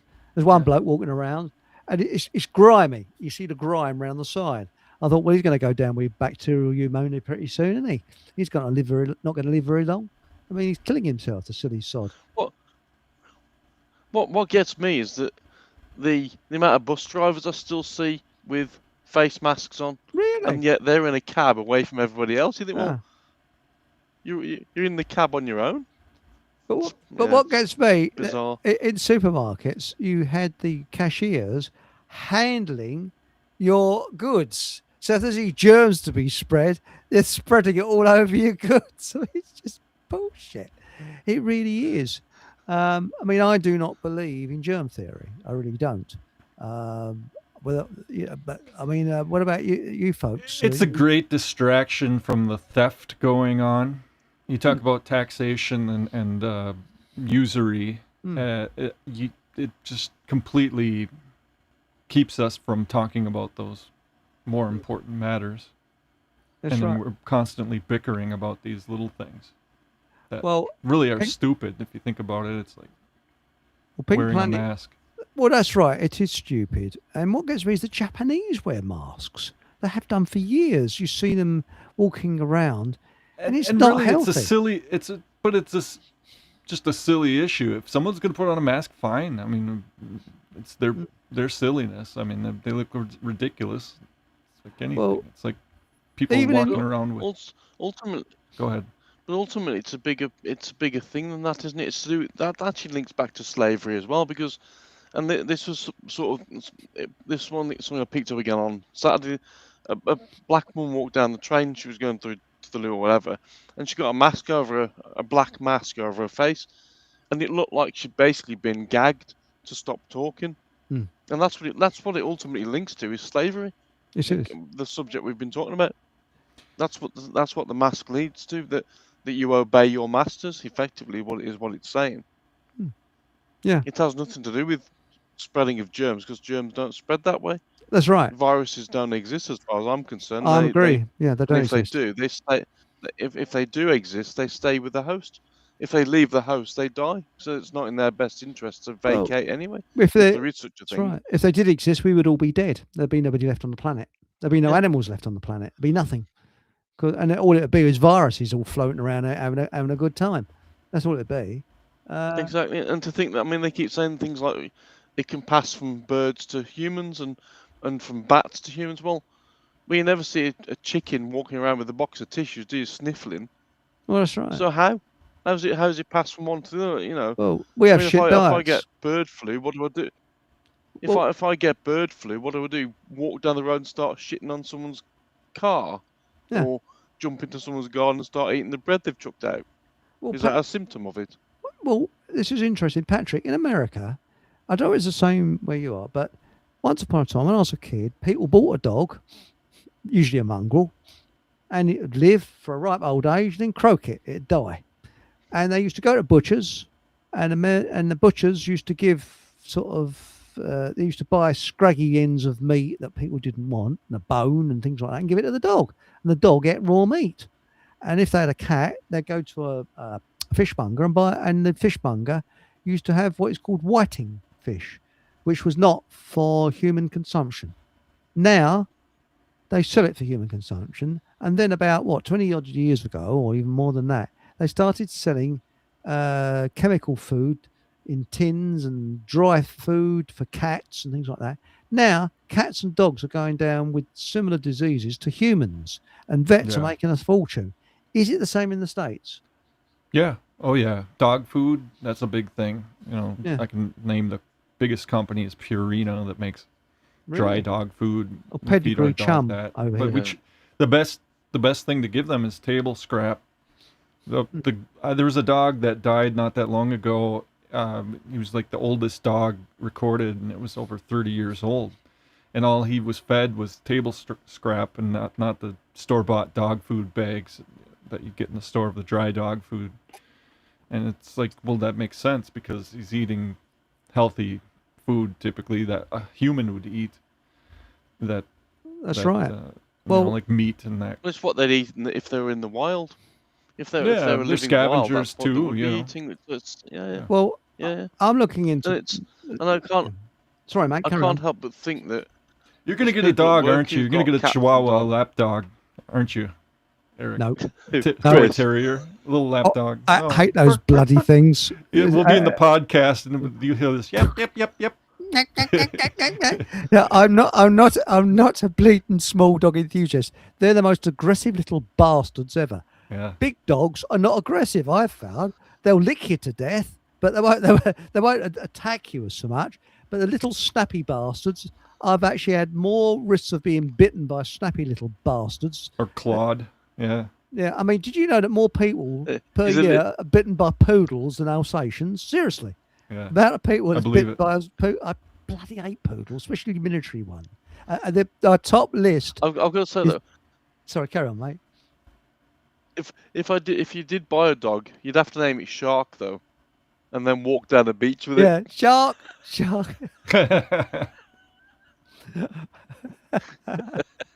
I call it cum. But do you not think that? Come. Sorry.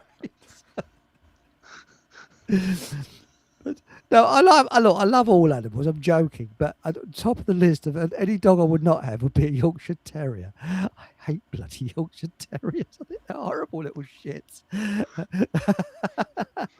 Moody. I love a little Shih Tzu. Oh, and a Shih Tzu. Oh, Christ. They're rats. That's all they are. Bleeding rats. Yeah. But, There's a joke involved with that.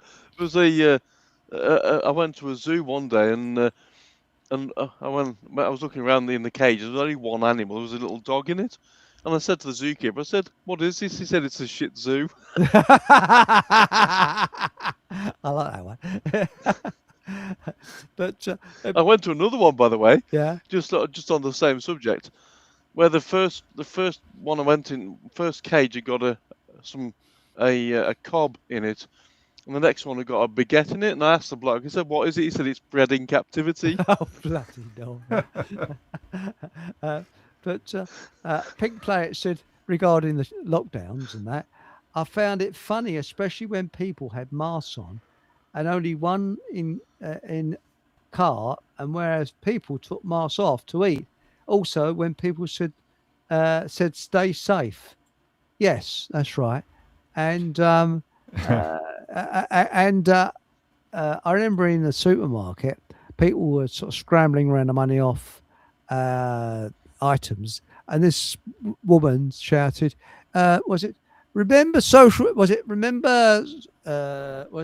social distancing? And I can't remember, I think it's either me or somebody else said, "Well, I don't want to know about your sex life." That's bad. But no, I don't know. Oh dear. DJ Vito said Trotsky had the trots after the ice pick incident. But really, when you think about it, we are very, very much. Hang on, a baby with a razor says Semite just means Arab, I think. Does it? I don't know. Yeah, the Semitic language. They call Yeah. it, Hebrew or Arabic. Yeah. But just briefly, we were talking about cats and dogs and their illnesses. Do you know, is it a bit more than just a coincidence that people now have to get their cats and dogs vaccinated, and then all of a sudden all these tumours and cancers are turning up in cats and dogs? I mean, you never see this in the wild. Do you never see a lion with cancer or a giraffe with cancer? It's just, but it's interesting that the animals that people keep get that. I don't know about things like gerbils and stuff, but cats and dogs seem to. You're right. I'm looking into the keto diet, and I've cut back now on vegetables. Now, I'm not a nutritionist. I'm not saying anything, but there is a theory, and there is a lot of evidence. You can look on the internet, and you'll see both sides of the story. It's like porridge oats. There's some people saying they're absolutely unbelievably horrible for you, and some people saying they're great. So you just go with what your gut feeling says. And there's people that are saying brassicas. Literally. Yes. Your gut because feeling. your gut is your second brain, so they say. They're saying that vegetables have got poisons in them that are not really fit for human consumption. Now, I'm not saying I believe that. I'm just saying it's what is said on some YouTube channels from doctors. So I don't know. What's your thoughts on that? I mean, broccoli is supposed to have bad things in it, but then you read other things which says, oh, it's very good for you. So my attitude is a bit of each, actually. Well, it's kind of like baby formula and these babies that get fed from a bottle rather than breastfed. And it's like you only get a certain amount, whereas a baby who's fed naturally just eats until they're not hungry anymore. Yeah. It's natural instead of the scientific thing where it's like, oh, it's science, nutrition science. They have all these different levels of science that you're supposed to respect. And it's just make something that should be natural artificial, and that's probably part of the problem is like people overeat because they're given a portion, and it's like, well, just eat until you're full. Yeah, but it's eat when you're hungry and don't eat when you're not hungry. Don't feel like you're expected to eat. But it's also what you eat. Because apparently, sorry, Chris, go on. What I was going to say is carbohydrates make you want to keep eating, because they fill you up very quickly, and then they give you like a hunger gap. Whereas if you eat mainly protein, you don't get that. I mean, I've just come off of a 24-hour fast. I only eat about once a day, and I wasn't hungry.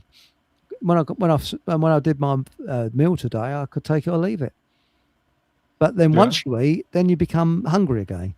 So it's the thing. But no, I eat but about then the one meal a day. discipline of being able to not eat even when you're hungry, the diligence, and just say, well, I'm hungry, but I'm not going to eat because I know I'm not going to feel good if I eat. Well, that's it.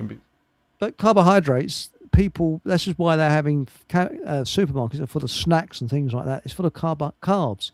And humans, cheap energy. Again, cheap carbs. It depends on what you look on the YouTube. I'm not a nutritionist. I'm not qualified. Some say that humans shouldn't eat carbohydrates. They're bad for I don't know if I'd go that far.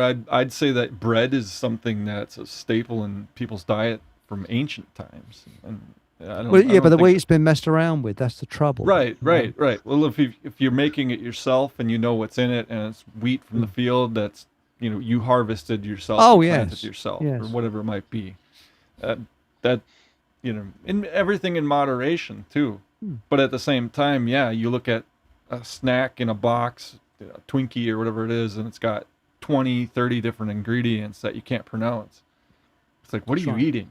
And what's why are they doing that? It's to preserve the shelf life. So they don't have to work as hard, keeping the stock going. It's like fresh fruit. You eat it when it's in season, and it's going to taste better. But if you don't, then you have to rely on all these shipping methods and all the cost that goes into it, because everything's cost about labor being the source of all value. You get what you pay for, essentially, because if you're getting fresh food, you know that somebody had to work to get that.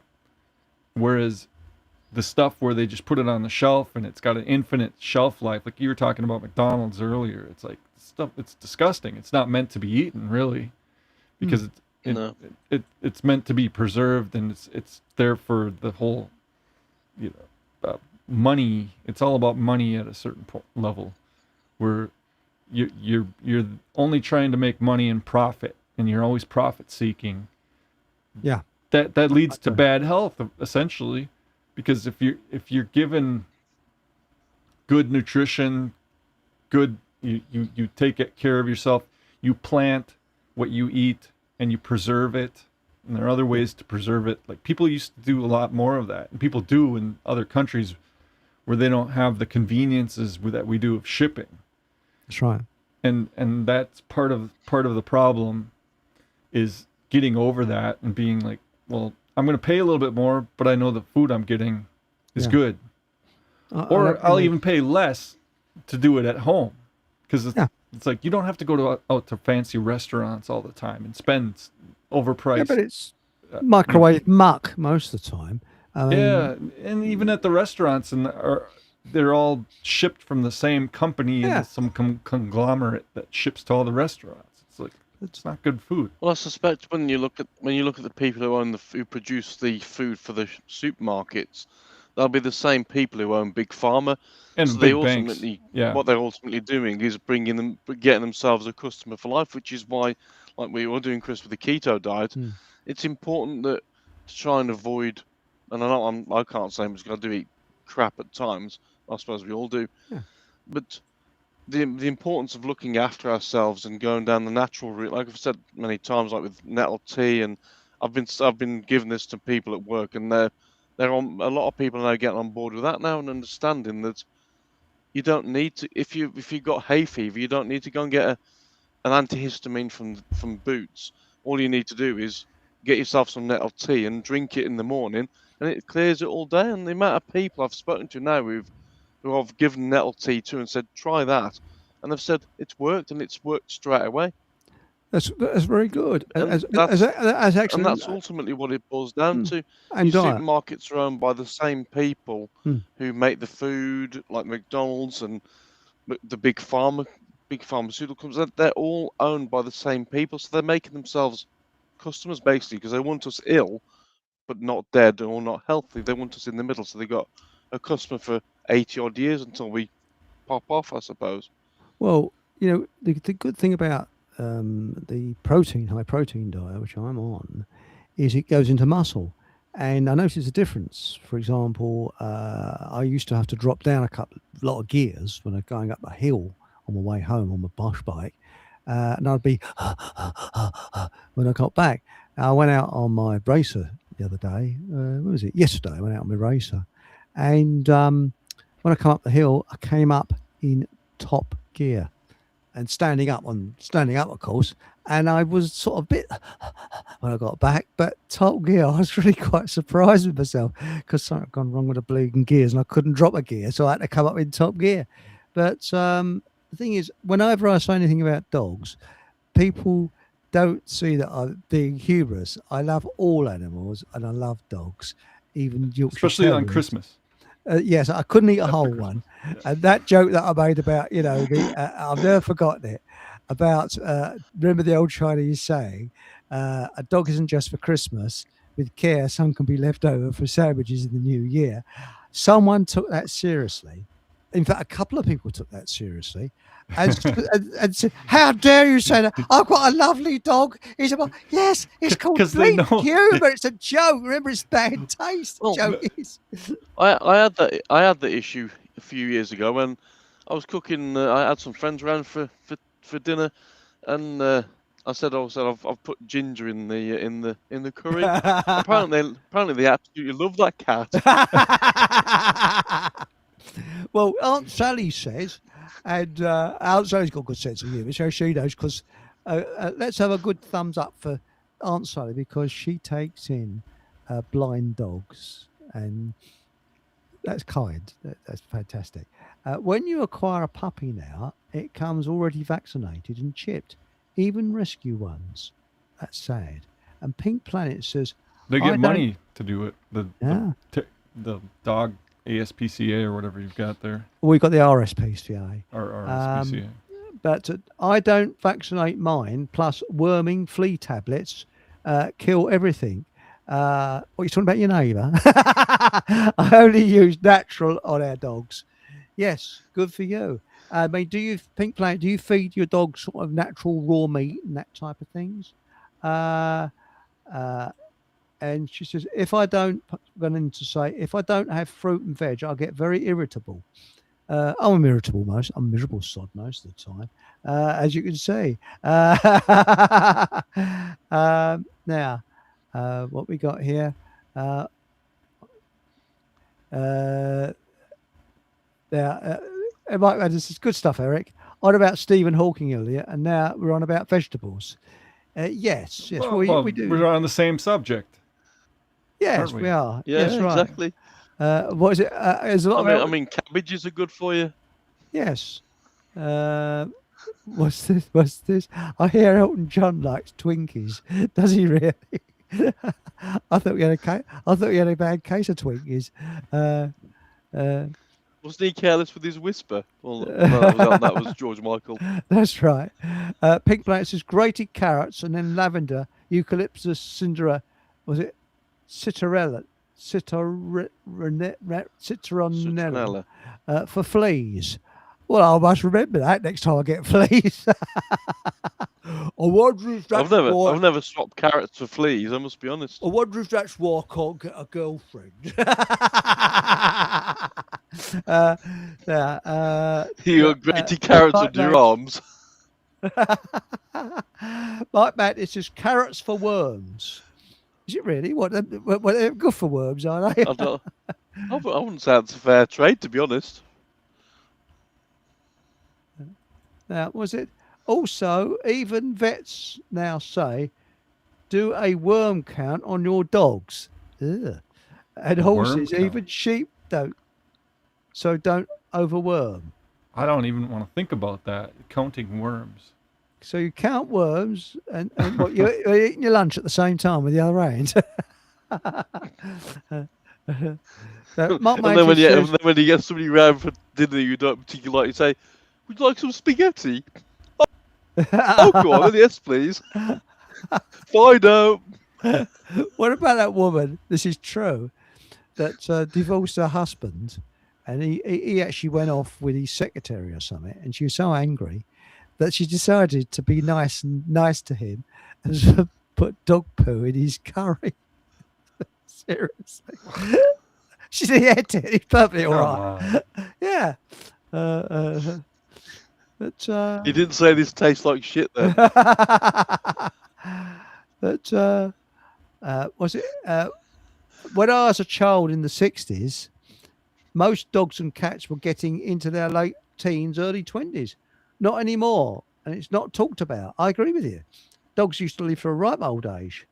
I mean, I had there was a mate of mine had a dog called Ironmonger. Because every time I kicked it up the arse, it made a bolt for the door. Sorry. My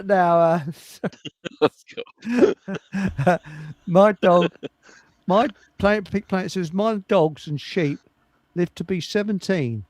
Some don't, though. It is just life. Yes.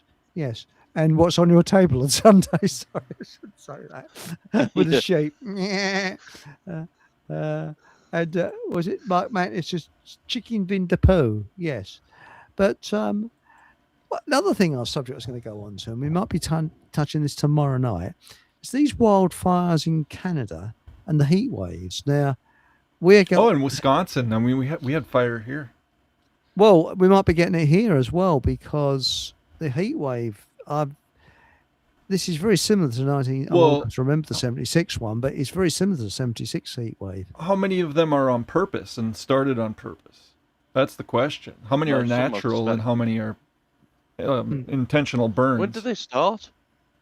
What? When did this? It wasn't the 17th of July, was it? Yeah, it's normally here. It's around July that up in Canada they've got fires going on. I don't know how many of them are controlled or not. 177. The number 177 links to weather control, which is why I don't know if you remember the film. What was it called? Twister or Twister 2 that came out 2024. Yes, Steven Spielberg. Was released on another Steven Spielberg. Was released on the 17th of July. 177 and 177 equals weather control. Well. Sorry, Mike Mantis has managed to mention a cracker here. He's come up with a real crack. The woman that put dog crap in her husband's curry, he said, I bet that curry was shit hot. So that's it, my funny bone. Hey, well, our local curry house does a chicken tarka. It's like chicken tikka, but it's a little hotter. I don't know. You're talking about dogs earlier and Chinese New Year or whatever it was. It just reminds me that we had a girl at work who was out shopping with her dog at a Hmong market. And the Hmong are the people from Laos near Vietnam. Oh, yeah. And they're shopping for tomatoes. And she had her dog there and he's a bit overweight. And the woman goes up to her and she's like, oh, I like your dog. how much he weigh? How much he weigh? And she looked worried because it's like, how much does he weigh? You can eat him. I mean, it's like the market rate for a dog. How much is that going to be per pound? I think is what she was thinking. But I don't know. Does that mean that if Chinese or Japanese people come over to London and see Battersea dogs home, do they automatically assume it's a takeaway? I'm sorry, that one, actually, that Harry was shit hot, so that's really hit my funny bone. Sorry, weird things. Right. Now, Mike Mantis. We're professional, don't you know? Oh, yeah. Sorry. Right. I reckon they set those fires on purpose to promote the climate agenda bollocks. I agree with you. I have a relative whose father works for the Department of Natural Resources, and they purposely start fires and controlled burns. And the way they're doing it nowadays is they have these huge drones. Imagine like this, your smart car size type drone. And what they do is they have these little ping pong balls filled with a certain chemical, and they go funnel into this funnel system, and then they have this needle that injects them with a chemical, and then they drop the ball in the forest or the woods, and then the moment it falls, it ignites with that chemical, and then they just take the drone and go on this whatever pattern they have, and just drop these little ignited balls that start fires. That's how they do it nowadays. So when you see these fires, you just wonder how much of it is man-made and how much of it is natural, because they plan fires, and it's not improbable. Well, do you remember the fires on? Do you remember the fires on Maui? Right. Right. That would be an example. Maui in Florida. Not the Florida, Blue Roads. In Hawaii. The Blue Roads. Yeah, the technology is there where they can go and they intentionally start a fire. Yeah. Well, the news article described them as a hurricane fire, and yet these hurricanes have managed to burn everything around them, but there was no debris on any ponds or lakes or swimming pools at all. And there was a company called Mountain Dew who brought out a Maui flavored drink. Mountain Dew, DEW, as in Pepsi Direct Energy Weapon. Yeah. That's Direct Energy Weapon, DEW. Well, it's like whirlwinds, twisters. I've seen one in Bedfordshire, and I pulled up, and there's loads of people looking at it. This actual twister, but it's not as powerful as the ones that they get in the Midwest. It would pass over a house and wouldn't do any damage at all, really. It would pass over a car and probably wouldn't do much damage. But as everything sort of twisting, there's this great whirlwind sort of going up. And it's in flat country. Yeah, we do get whirlwinds in this country, but they don't, wouldn't carry a person up, just be a bit windy, that's all. Well, it's kind of like Dresden or like you say with Hiroshima and Nagasaki, you get incendiary bombs that go off and start a fire. And if the winds are right, it starts a firestorm where the flames just, take out the entire wooden city, structures. Wooden structures. Oh, that's right. And it becomes a big firestorm where it just you can't control it because the winds get so hot and heavy. Well, it's funny. Didn't they have a massive tornado hit Harlow a few years ago? And apparently it did £500 worth of improvements. It would be. Nobody noticed. I bet you, Patrick, if you ever come to England, I bet you'll be. You'll think, I'll have to go to Harlow just to check it out, see if it is as bad as people say. Well, remember, go to your army surplus shop beforehand and make sure you're perfectly equipped to go to Harlow. Well, the thing is, I don't know if it still runs, but there used to be a bus service that used to go from Heathrow Airport to Harlow. Who in their right sanity would get off a plane in Heathrow and think, I'll go and get on that bus to Harlow and see where it goes. Yeah, right. Is it just a single then? I don't know. Nobody ever makes it back. We've got what's called the south side of Chicago, where there was a certain time where in the summertime they'd get like 50 murders in a weekend. Really? In the south side of Chicago, yeah. It's just such a violent place. Well, LA is supposed to be a bit of a violent place as well. Yeah, Skid Row is another example of LA. Pink Planet is quite correct. It's not Harlow. It is Arlo. Yeah, it's Arlo, mate. Like a pirate? Yeah, Arlo. It's in the Arlo, yeah. Yes. As I've often said, you take a little bit of Harlow with you when you leave on the sole of your shoe. What's this? Well, that's like San Francisco and all. They got the poop maps. You know, where the homeless. Oh, yeah. Just where to avoid. Oh, I've seen YouTube. Someone YouTubed. It didn't say a word. Just went through parts of LA or Chicago. Sorry, where is it? No, I think it was LA. And there's these people like zombie-ified. They were just on drugs, absolutely out of their mind. Yeah. On crack. Oh, there's certain places. I think they're at Oregon and Vancouver, British Columbia, where they've legalized everything. All the drugs, methamphetamine, crack cocaine, whatever it might be. They legalized everything. And you look at the people, it's just the saddest, most pitiful thing you've ever seen in your life. What happens to the city. Well, it's like the Opium Wars, where Britain flooded China with opium, and people stopped with opium. But the Boxer Rebellion. Well, precisely. DJ Vito says visits to Harlow require a respirator and full NBC suit. Yes. And plus, it's not Harlow or Arlo. It's if you're on the bus going into there, you think, "Holy shit!" That's what you actually say. Well, that's right. That's right. I mean, I think that the big problem is that Harlow is what they call a new town, and it was a satellite town, and they moved loads of people out of London into Essex, into Harlow and Stevenage, and everything's concrete. And it's concrete houses, concrete buildings, concrete roads, concrete sidewalks, concrete. The only thing that isn't bleeding concrete is the cars. That's about it, and the people. But everything else is concrete. Shit. It's bland. Oh, here we come, and we say goodnight to Food for Thought Radio. Here we are. There's a most accomplished fellow. He's the leader of the village choir, and his voice is warm and mellow. We should get money for selling fruit, shouldn't we? And everybody knows it. He doesn't sing or rave about his fruit, he simply blows it.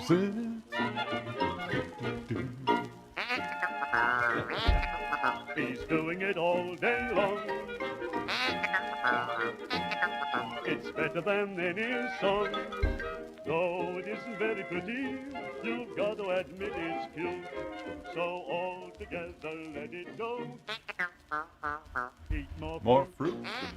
You have been listening to Fockham Hall with Eric Von Essex. Remember, whatever you do, have a bloody good laugh. And thank you. The Good night. Glastonbury Symposium Expand Your Horizons event is one of the UK's long. Yes. And bye Food for Thought Radio. Bye. Now, Exo says concrete cows in Milton Keynes. Yes, there is concrete cows in Milton Keynes. I think I've seen them. And I do often wonder why that's. I know obviously MK is Milton Keynes, but I often wonder whether MK has any really any link with Milton Keynes Ultra, as in Milton Keynes. Yeah. Well, I actually got lost in Milton Keynes once, and it's felt like 50 years. I was driving round and round and round and round and round. Couldn't get out of bloody Milton Keynes, and I thought, hang on a minute, I saw that pub about 10 minutes ago, and it's just nothing but roundabouts. It's horrible. But Mike Mantis says concrete prostitutes. Well, I suppose you get a stiff one. A concrete prostitute. Talk about. Yeah. So, very good. Yeah. Now, I counted 4 illegal subliminal messages in that commercial. Yes. Mike Mantis says, I think you should have a Geordie voiceover, Eric. Would like this, no, that's a Birmingham one, isn't it? That wasn't Geordie. Doesn't Steve have a close to a Geordie accent? Isn't he in Newcastle. Steve is he's a Geordie. Yeah, he's got a Geordie. And we were saying that he may be related. He may, you never know, be a reincarnation of the group that opposed the Normans when they invaded in 1066 and fought the Normans for 4 years.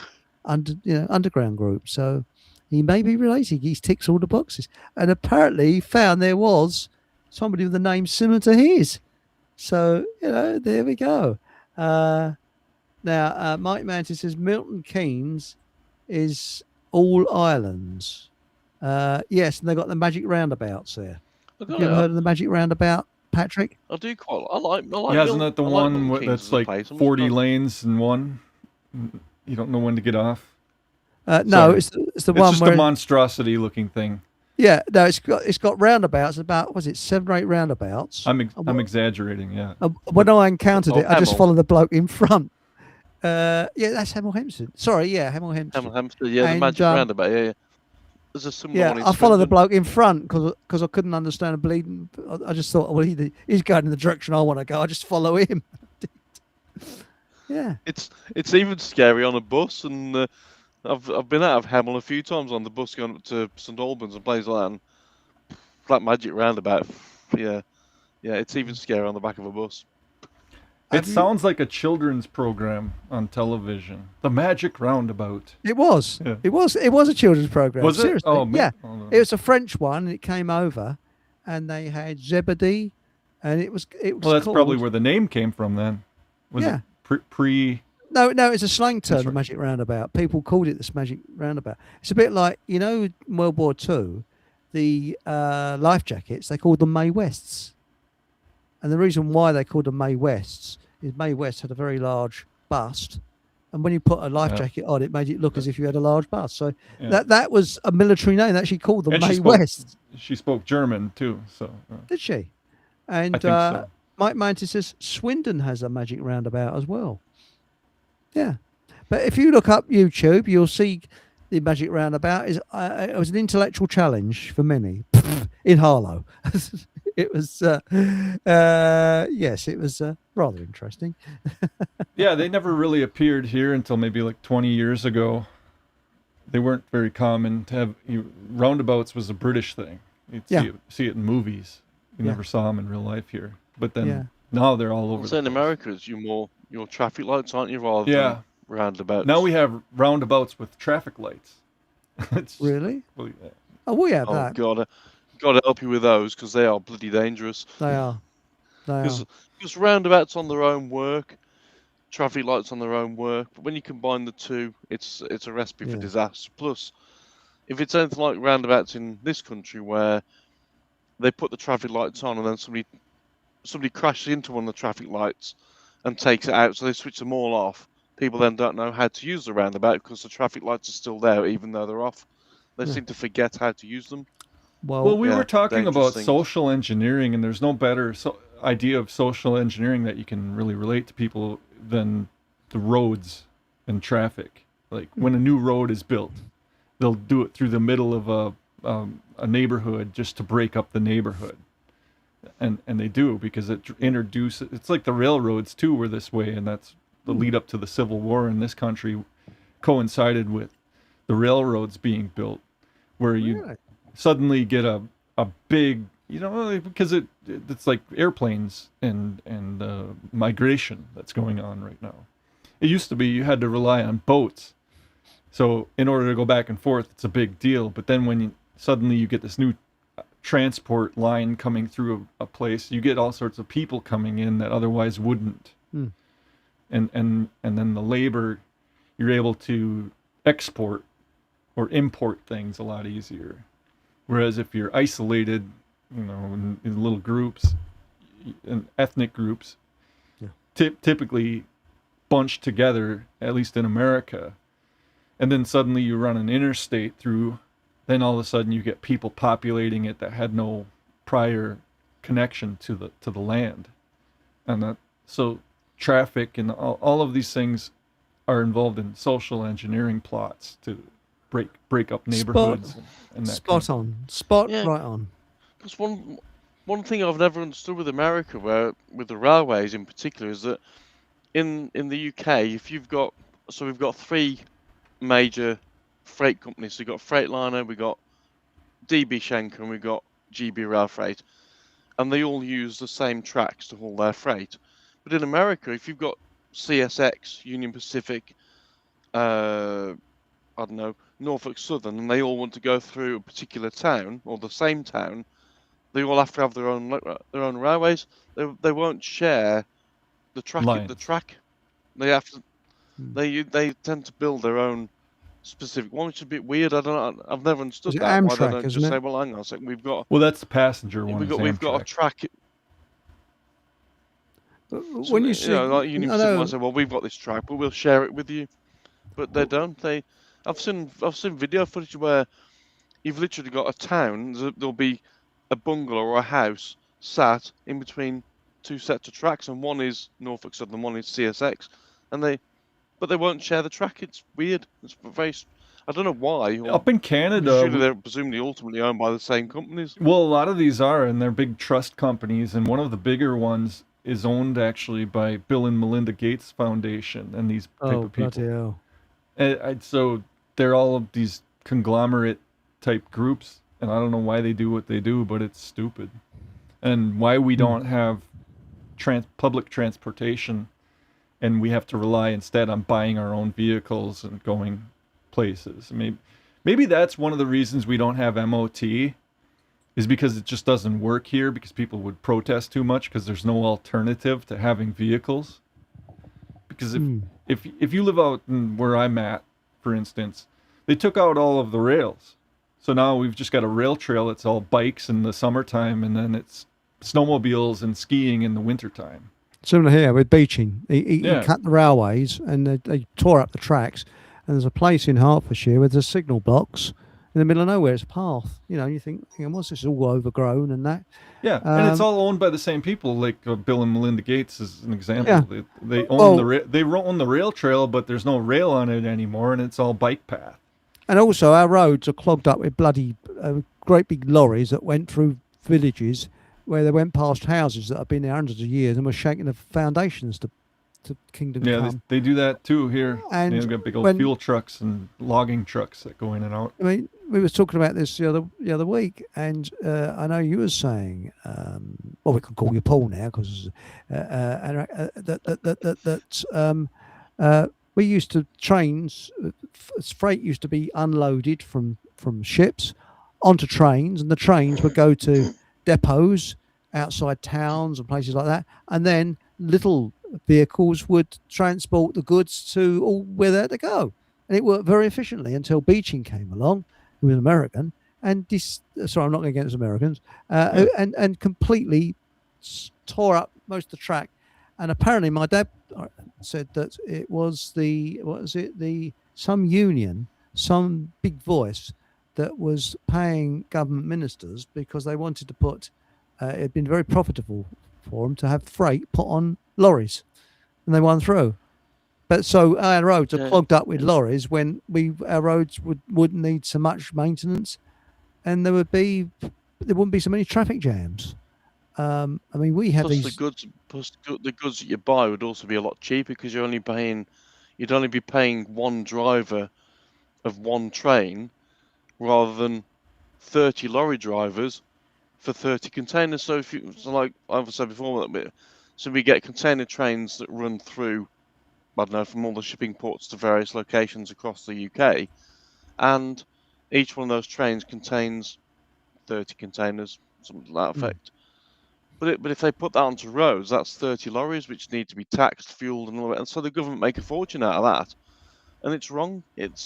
I know, like in America, a lot of the cities used to have streetcars or trams, as we call them in the UK. Yeah, San Francisco. And I think it was the Rothschild family who stepped forward and said, "We need to scrap all these streetcars because we're not making any money out of them because they use electricity and not diesel." And then a lot of the local tram systems in America were removed because of the Rothschild family because they weren't going to make any money out They of it. couldn't make profit because if you're like in Minneapolis and St. Paul, it's on a river and they generate the electricity, or at least they did, off of the river dams. And then they ran the public transportation off of electric streetcars. But then in I think it was in the 50s or 60s, they had some mafia guy came in and they tore them all up and got rid of them. Well, as I was saying, in the 1930s, they made a breakthrough with steam lorries. And steam lorries were winning the day. And what the government did, they priced them off the road because they were heavy. They had some sort of weight tax that they put on these lorries. So it wasn't profitable to use them. So that technology just disappeared. And then in the early 50s, we had trains that ran on oil. And they were much more efficient. They were fast. And you didn't have to have stokers to stoke them up. You just, they're oil-fired and they're very economical as well. And, diesel too. Yeah, and what do? The government scrapped them. And all the time, these brilliant ideas are just kicked out. And well, it's like steam and a nuclear. You could run a nuclear reactor, a small one, and have it steam powered and have, infinite, practically energy. Well, you don't have to like use they do with radioactive. Yeah, well, that's right. You don't have to have radioactive material though to have a nuclear type power station. You can use another material, which is abundance. I don't know too much about it, so I'm going into areas I don't understand. But you can look it up on the internet, and that's true. You can actually have a nuclear-powered whatever, and if there's an accident with it, it won't harm anybody. They're harmless, But no, there's a lot of money to be made. I mean, Matilda says the government doesn't own the roads; they're paid to maintain them. That's right. There's a big lot of money. Well, and then here we have private roads that are toll roads that are owned by companies in places like Dubai or really? Saudi Arabia. Yeah. Oh, we've still got toll bridges that were paid for by the public. And then they were given or sold for a very cheap price to a private organisation who keeps the toll over. So the taxpayer has paid for it and was told it's going to be free. Oh no, it's jobs for the boys. And the perfect example is the Thames River Severn. Not River Severn, Thames River crossing. There's this massive bridge that goes over the River Thames from Essex to Kent. Was it Dartford? No, that was a Dartford tunnel. It's further up, and what's it called? Is it the QE2 bridge or something like that? And you have to pay to go across it. The one that goes over the Blue Water shopping centre or something like that? Yeah, that's the one. Yeah, and you have to pay to go over it. Now I got bollocked there one day for taking pictures of buses. Really? The Blue Water shopping centre. Yeah, and I told this guard to go do one because it was public space. Cheeky bastard. Oh, these people like to throw their private land weight around. Now, Mike Mantis, just get Stephen A. Young on, Eric. He knows about nuclear stuff and alchemy. I've never heard of him. Have you ever heard of Galen Windsor? Sounds like a disease. Okay, yeah, well, that sounds like a whiskey drink, Windsor, or the House of Windsor. No. Sounds like somebody that Elton John would get round. Yeah, Galen, yeah. Yeah. But you look up these videos on YouTube. I think they still have them on YouTube. But Galen Windsor, and he talks about how he worked in Las Vegas or near Las Vegas and the Area 51, the different areas they had during the Manhattan Project, and he'd worked on nuclear, and he said that the way that it's all hype, essentially, of what these nuclear elements were, like uranium and plutonium, and that they're very innocuous as far as like they would handle these things with bare hands and not suffer any sort of damage, and that it's actually not as dangerous as they're telling you that it is.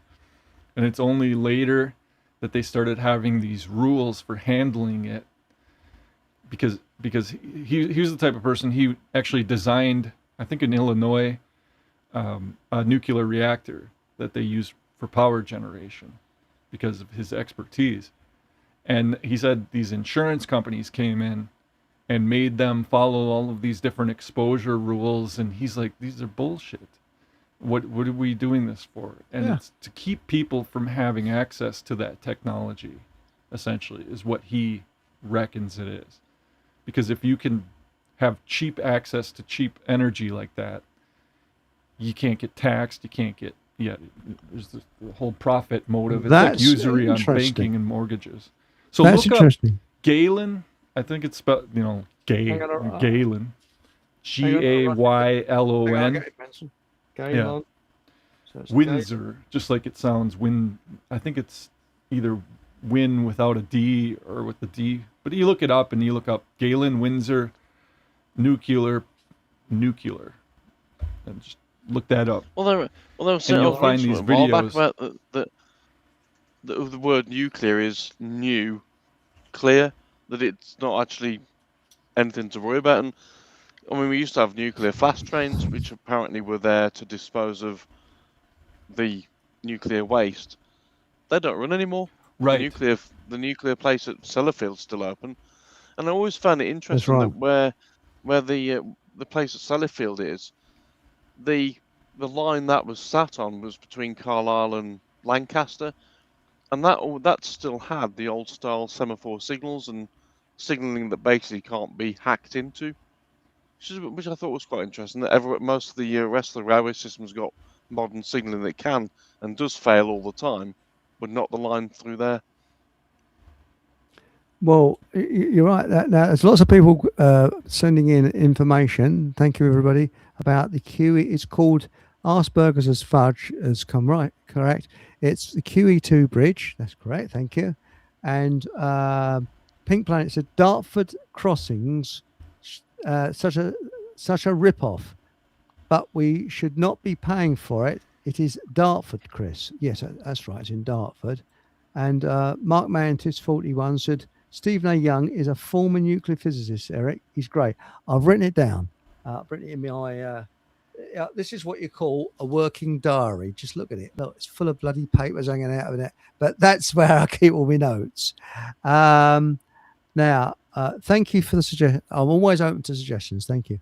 When that bridge was built, Pink Planet says, they said once it is paid off, we would not have to pay any more. It was paid off years ago. Spot on.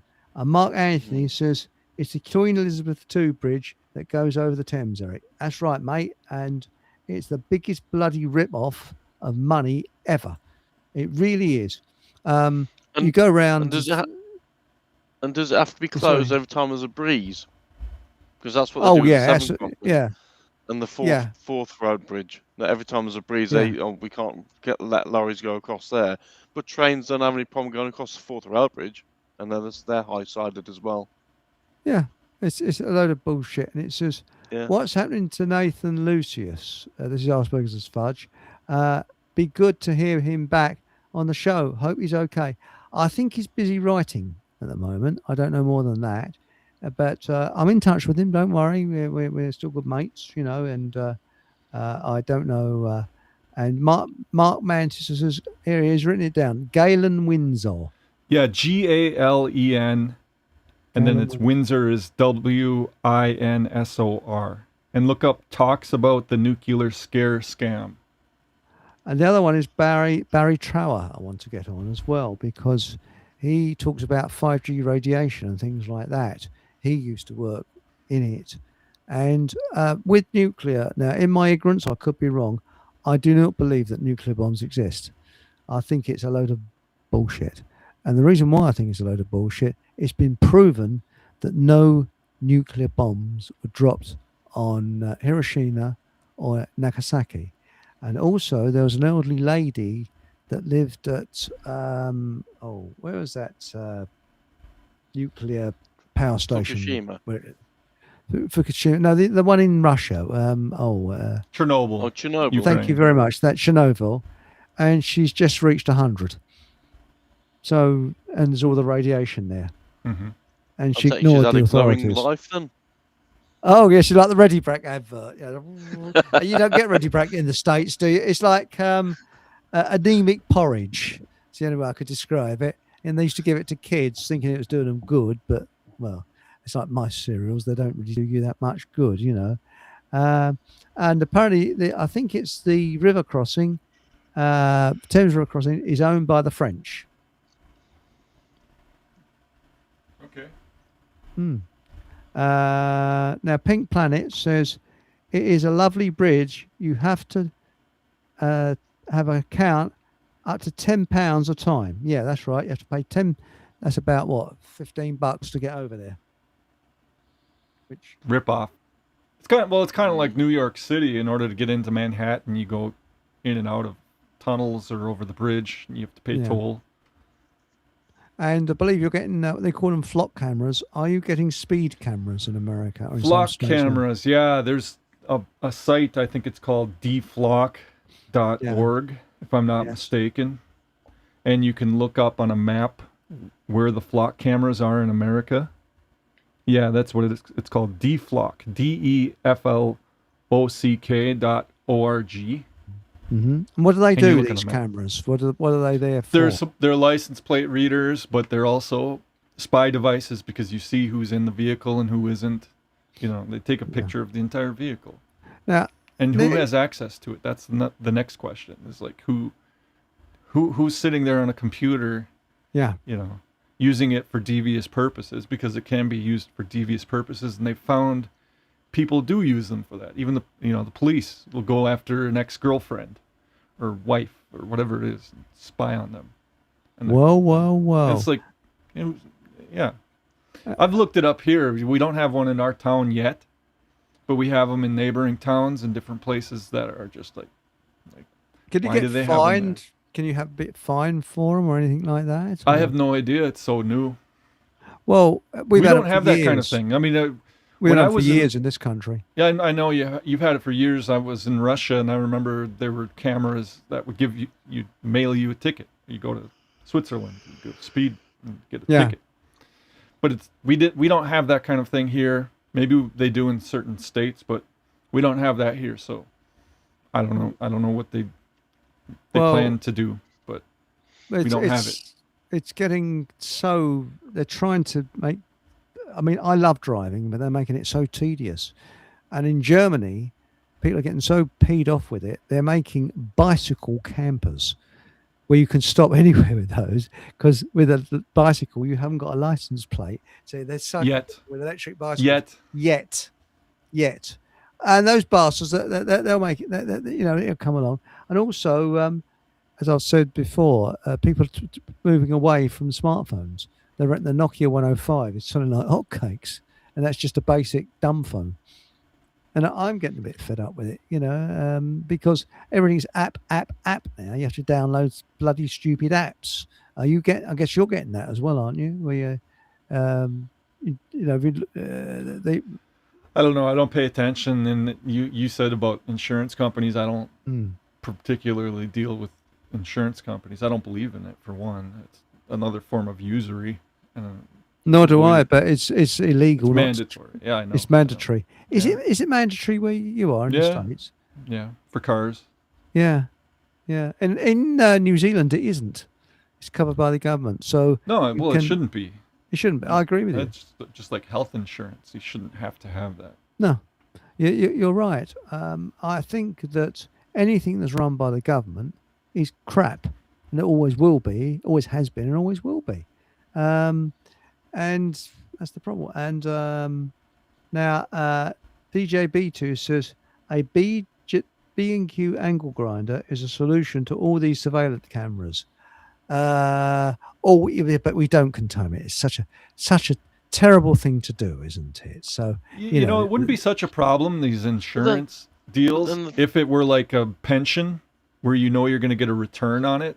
I agree. For what you don't use. I agree. But they don't do that, so it's not fair. My father detested insurance. But do you not think?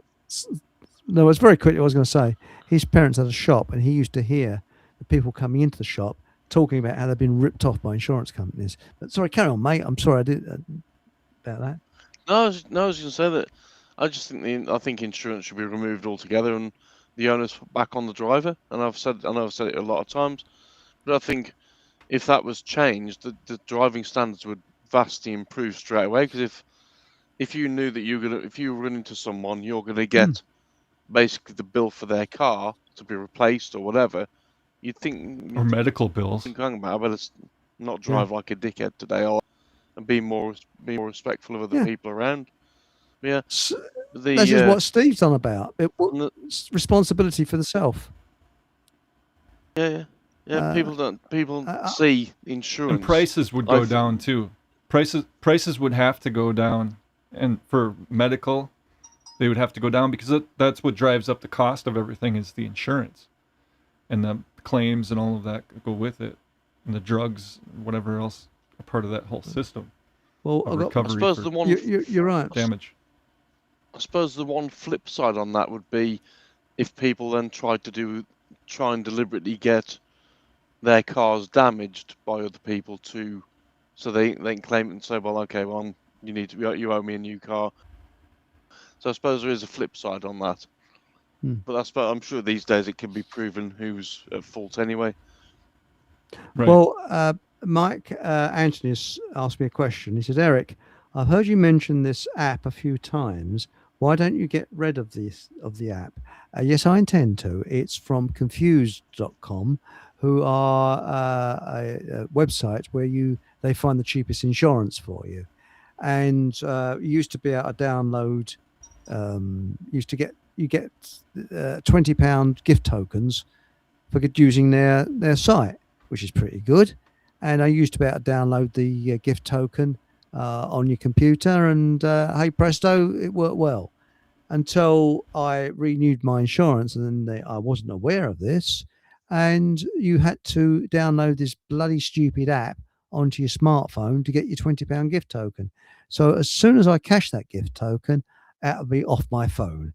I haven't cashed it yet. It runs out in September. So there we go.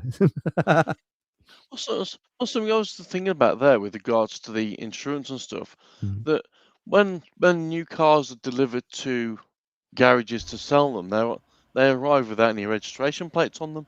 That's right. So, are those vehicles insured at all at that point? I think they have I presume the lorry it's on will be insured, but not the actual vehicles themselves. I don't know. I know that garages have garage plates, don't they? When they're driving, they put garage plates on. Sorry, I didn't mean to talk over you there, but because I know in America they move a lot of the cars by rail, and a couple of things I was going to say. One was I know the new car carriers are all covered over. Now I watched some video footage of one where it had gone under a low bridge and basically took the top off the car carrier and all the cars underneath it, and there was some. And before they introduced those covered car transporters in America, there was a place in Detroit, I believe, where they'd park the trains up, and some bloke who owned a scrapyard would use his crane with a magnet on to pick brand new cars off the train and then sell them on. Whoa. That's a clever one. I'm sure it was Detroit somewhere. Really? And one of the train companies said, I think we need to invest in some covered wagons here because people are pinching the cars off the train. That's a bleeding good one. Well, do you know what country in Europe has more cars that have got soft tops, open convertibles, than any other country in Europe? You'd be shocked at this. Yeah, anybody? Anything, Patrick? Wild guess, France. And yourself, Paul? Let's go Brazil. No, in Europe. Europe.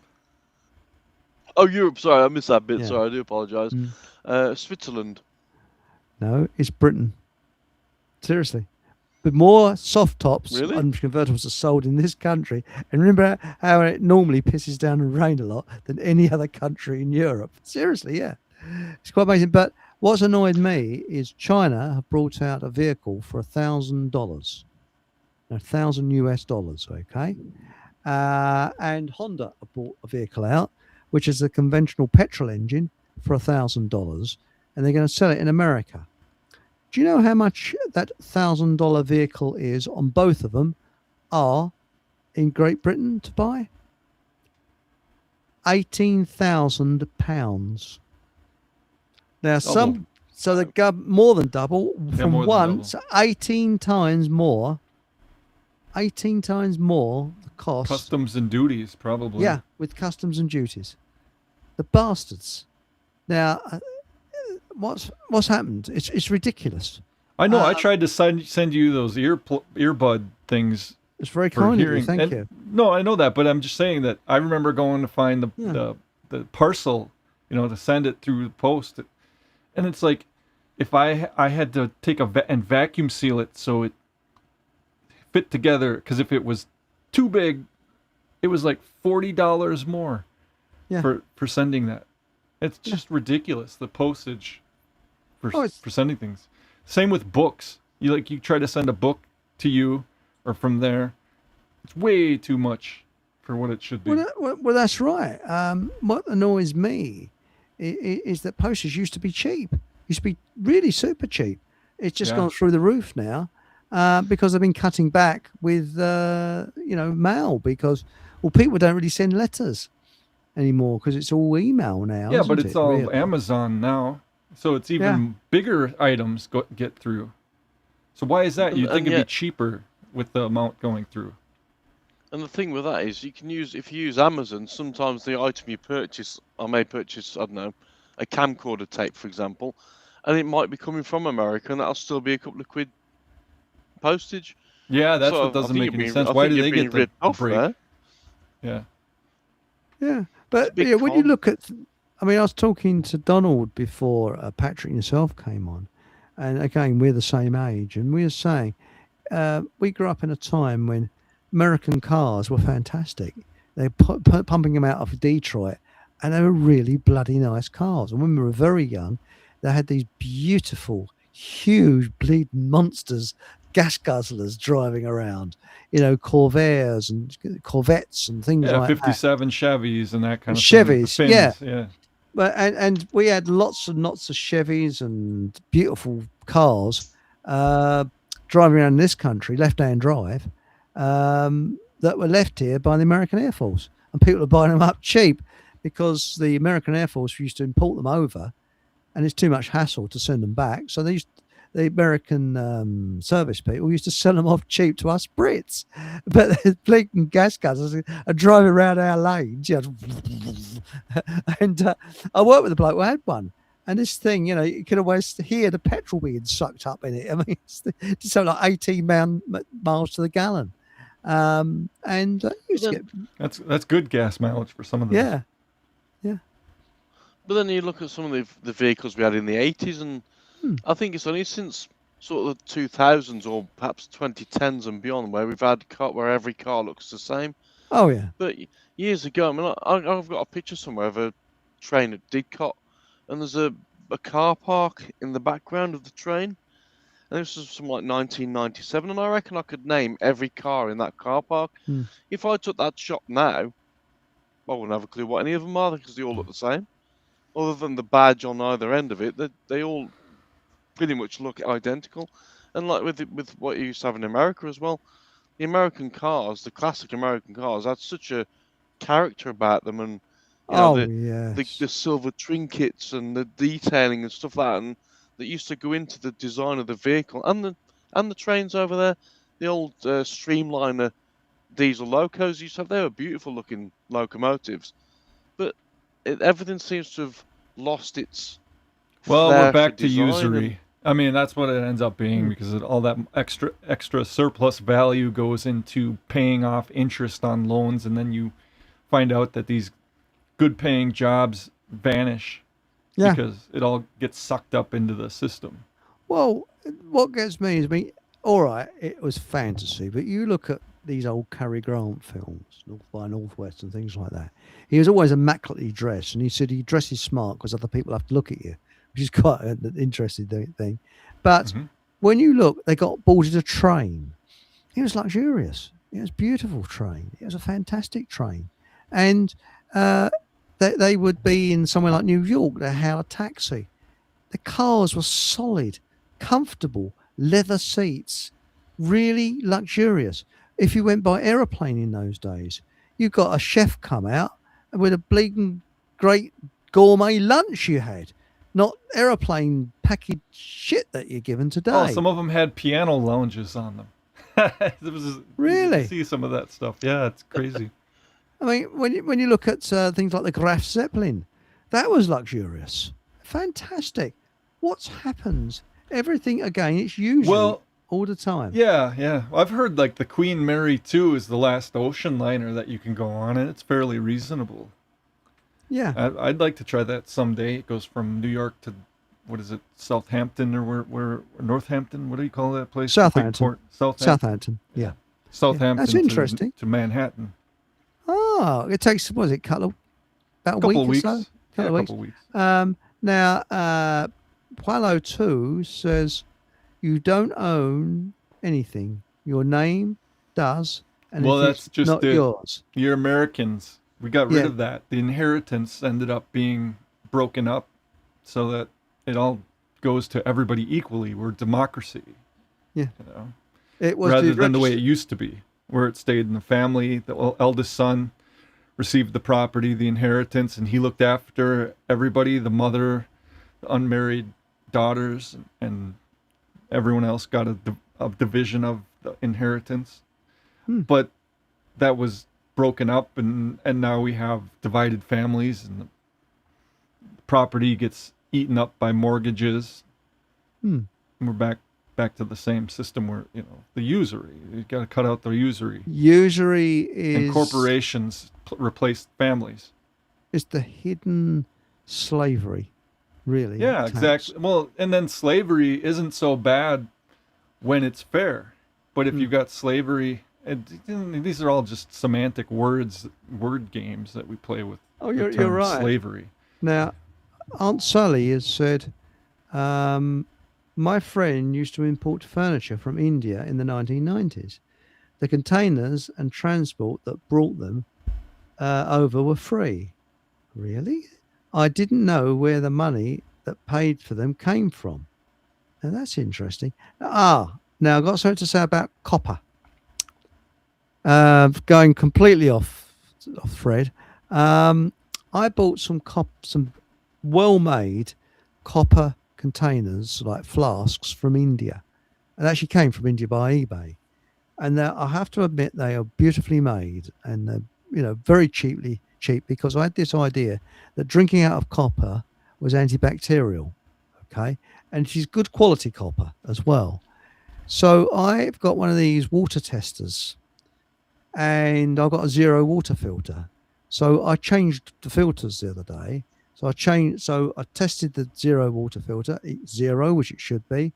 Then I tested my Brita filter, and it was 240 something parts per million, which I thought, yeah, that's okay. I then tested the water in the copper jug, 401. It was higher than the tap water. Oops. Just thought I'd mention that. Well, the silver used to be known as antibacterial. Yeah. And I just cleaned it out, actually. So be a bit careful, folks. Yes, that's quite, Well, Eric and Paul, I'm going to head out. Thank you very much for having me. Well, thank you very much for coming on. With Donald. Nice. Donald will be coming on again soon. I think, Donald and I, we get on our house on fire. We really do get on well. And we all do. This is what I like. It's like a big happy family. Donald will be coming on again soon. Tomorrow, Monica. I keep calling her Monica Lewinsky. No, it's Monica Schaefer. Don't do that. That's an insult. That is an insult. What's Monica Lewinsky to do with the? Well, this leads me on to a joke. Cigars and Bill Clinton. Well, yeah, but Monica Lewinsky, she actually went into a dry cleaners, and the woman who was serving in the shop was as deaf as a post. And Monica Lewinsky said, "I'd like this dress dry cleaned, please." She said, "Come again?" And Monica Lewinsky said, "No, it's mayonnaise." So there we go. And on that point, thank you very much for joining us. please join us tomorrow night, same time, same place. Shove a thumbs up, and remember, please consider subscribing, because it does help the channel a lot. And whatever happens, have a bloody good laugh.